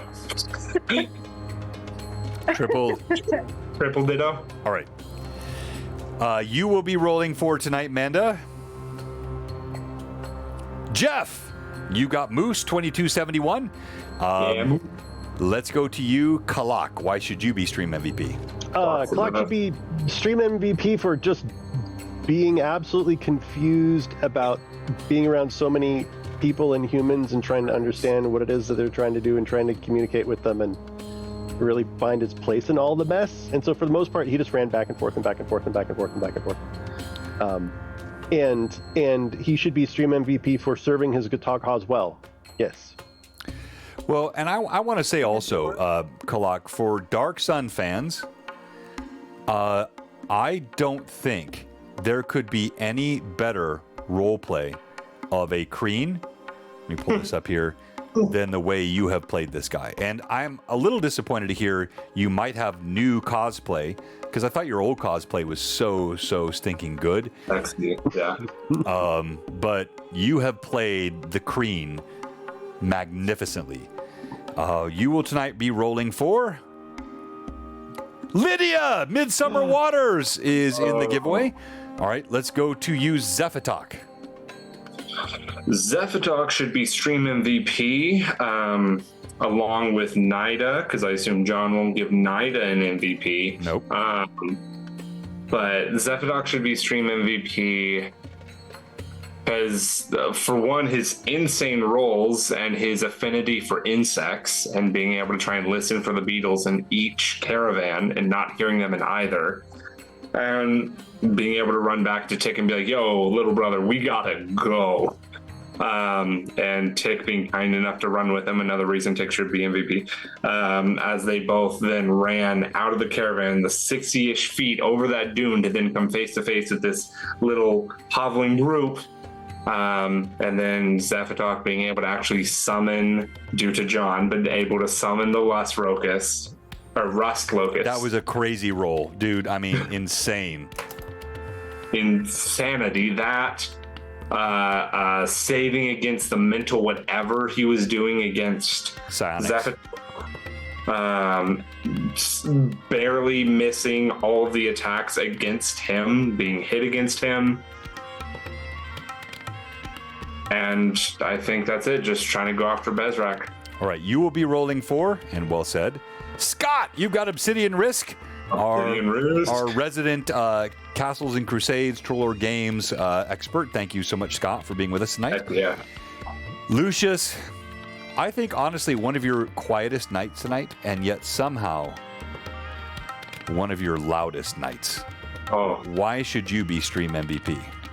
Definitely the loudest night. Because I'm keeping Marius busy. And You're very quiet. Can you Because I'm keeping Marius busy and creating new bonds and strengthening this friendship. What can I say? I'm great at backdoor deals.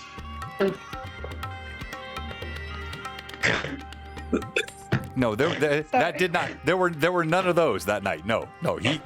He steadfastly resisted any such deals. That's. I think she should roll persuasion for that.